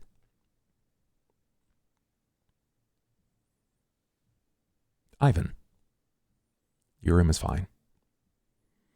You wake up, your eyes are a bit more overcrusted because it was a long night of staring up at the ceiling. You know that it was a long night as well for Marian as she knocked 30 to 40 minutes into lying down. You're not sure when any of you had fallen asleep, but some sleep is better than none. You're met with a voice upon first thought. Ivan, are you awake enough? It's been a while since you've talked first. I thought it pertinent for you to know. There was an intrusion in your quarters last night. He'll like spring up, look around, see if anything's missing. There's a pause. You hear the sounds of metal scraping faintly in the beyond. You can hear the cracking of electricity of the rails as it's starting to come to life. Keeper's voice is calm, but you can feel the tension under it, the precision with the distaste. She entered without interception. Who? She touched your things and your hair. Who's she? You begin to hear the sounds of snoring, and it's your own snoring. It's faint. It's not loud. It's not boisterous. It's yours. It's the sound of your night's sleep. And you hear the sound of skin on skin. And it's almost as if an audio clip is being played back to you. It's from your memory, but it's from Keeper's memory. It's disappointing and fascinating. I would have stopped her had she taken a hostile action. Or had you instructed me to do so. And then you hear the voice. Your hair falls just beyond your ear. And you hear the voice of Blink. Good luck, silly boy. And you hear the sound of lips press against your forehead and kiss.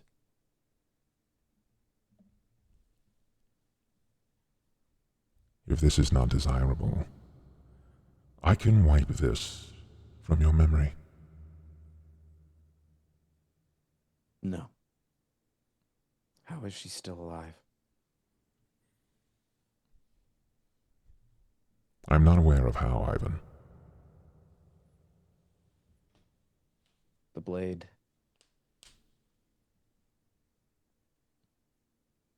It changed her. Perhaps it did. But she still walks. Your beloved of Dedenaith failed. By impudence or by choice.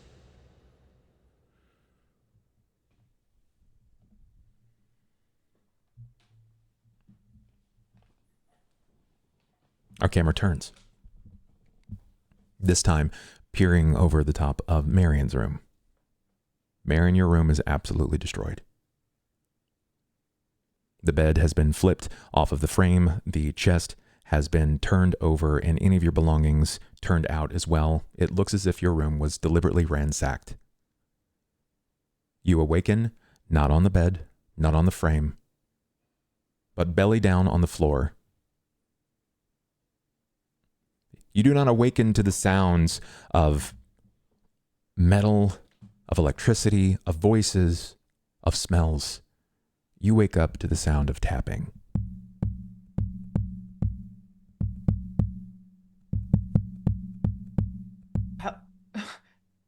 Hello?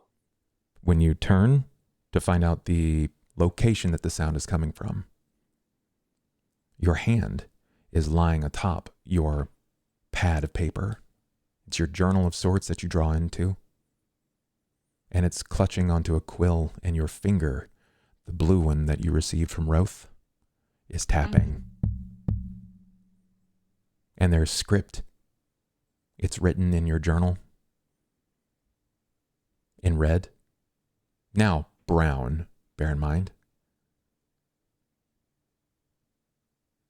Your left hand nearest the front of the book, where it looks like your finger has been repeatedly jabbed with a quill to douse itself in an inkwell of blood to write on the pages.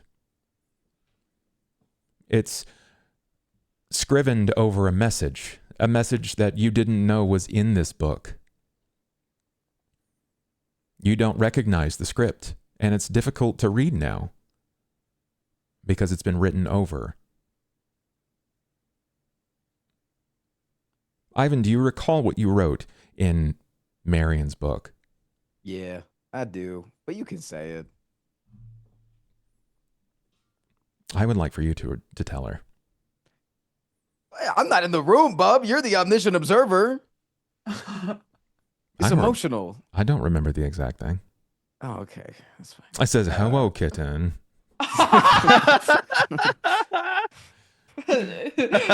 Oh my god. Kicking her feet.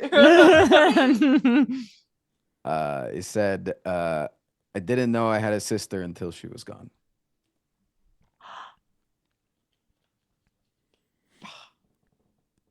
So fucking cute. Could you see that now? You can see it because the color of the text is written in some of the ink of whatever you regularly write or draw with, when everything else on the page has been written in the brown of dried blood.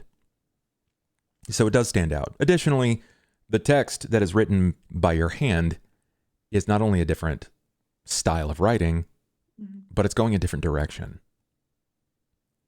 I'm going to need you to keystroke this down, okay? Because this is a message. Hold up. I'm a slow typer, just a heads up. That's Okay, fine. Go ahead. I'll say pause, and that's supposed to be a line break. This is important, okay? Okay. Sow the first where laughter fades. Pause. Embers cold in silver glades. Pause. Echoes linger and dreams decay. Pause. Deep beneath where hearth light lay. Pause. Where hearth? Yep. Hearth light? Hearth light lay. Hearth light lay. Aye aye. Line break. Twist the next in liar's tongue. Pause.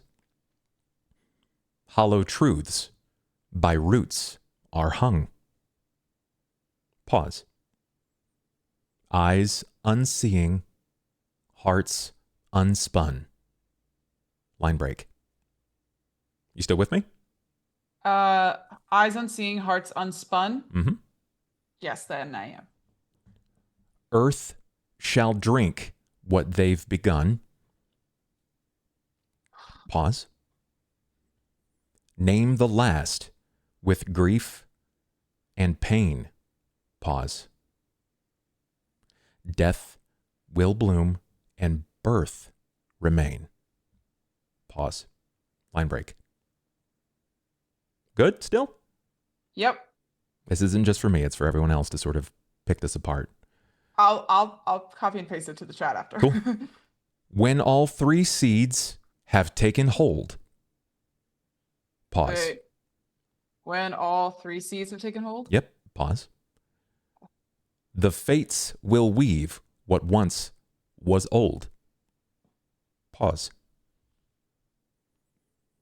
The shadowed hearth shall breathe once more. Pause. And weary ghosts will keep no score. Line break. And this is your last couple of lines. Okay. So write this oath, my ashen child. Pause.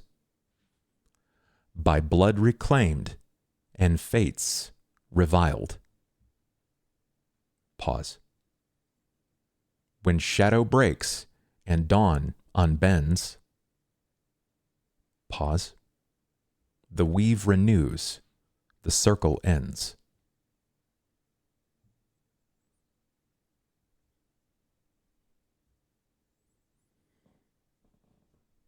That's it. That's the message.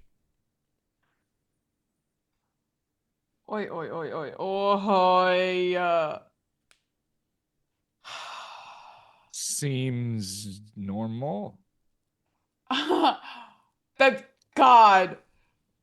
Oh, she's definitely feeling so many different emotions right now. Oh my God. Okay.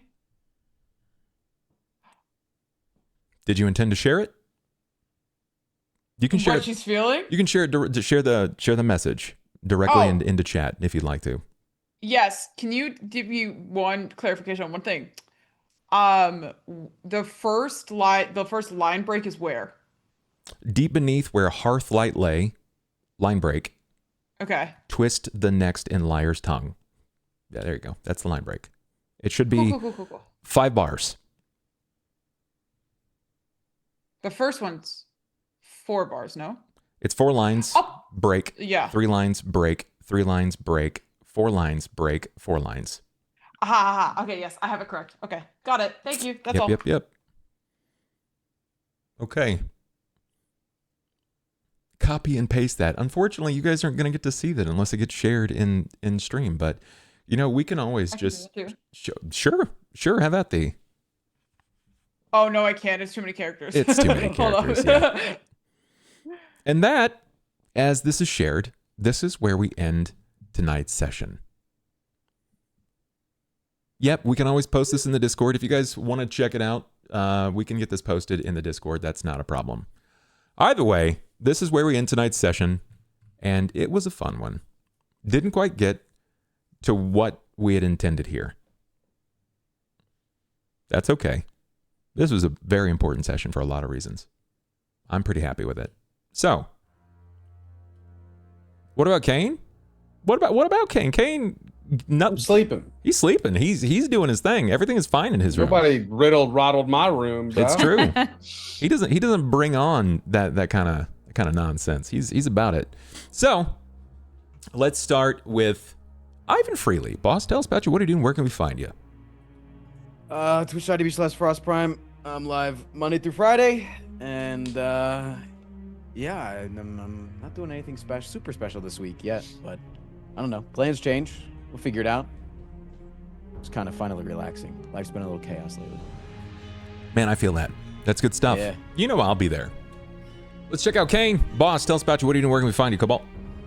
What's up? I'm CobaltStreak. I play indie stuff, roguelike, stuff like that. Playing Super Fantasy Kingdom and Slots and Daggers right now, and doing some modded Isaac stuff. I think I'm gonna coach Squid here soon on some Isaac too, so that should be fun. Ooh. And yeah, 5 p.m. every day. See you then. Squid, don't get offended. Okay, he has a very specific way of teaching people. I know I improved. It's fine. At Isaac. He messaged me and he said, "I can tell you're getting better at Isaac." I went, "Yo, how? What did I do?" He goes, "I'm no longer pissed watching you play this game." I went, "Sick." Type A chatter confirmed. Cobalt, type A chatter confirmed. +2. Perfect. Sera, Tracy, what are you doing? Where can we find you? Twitch.tv/MagiRPG, where I play tabletop games with my friends. That's me, short and sweet. It's perfect, though. That's perfect, though. Marian, Yeah. where can we find you? What are you doing these days? I've actually been streaming every day for 10 days, and we're going until the 31st. So tomorrow we are starting Silent Hill 2, because I'm in a quest to become a gamer, and that's the next one on the docket. So we'll see how that goes. I don't do well with horror, so it'll be fun. That's all. Thank you. Come on by sometime. It's fun. Perfect. Anju, BenBriggs, when you are functional and alive and telling us Anju's story, but elsewhere, what are you doing? Where can we find you, dog? You can find me at twitch.tv/benbriggslive. I am actually about to go live because I have had plenty of sleep. So I'm going to be streaming tonight. But yeah, I'm a full-time musician and content creator. I also run an events company and record label called Tiny Waves. Google BenBriggs, Google Tiny Waves if you like video game music or electronic music, or if you like going to raves. If you ever go to MagFest, we're going to be there. But yeah, twitch.tv/benbriggslive. I'm on YouTube. I'm on TikTok. Google me. Have some fun with it. Hell yeah. If you see anything weird, let me know. That leaves me. That's it. It leaves me. I play pretend, make voices loud. If you like what you see, make sure to hit the follow. Come back and see me. I'll be live most of the rest of the week. See you when I see you, I guess.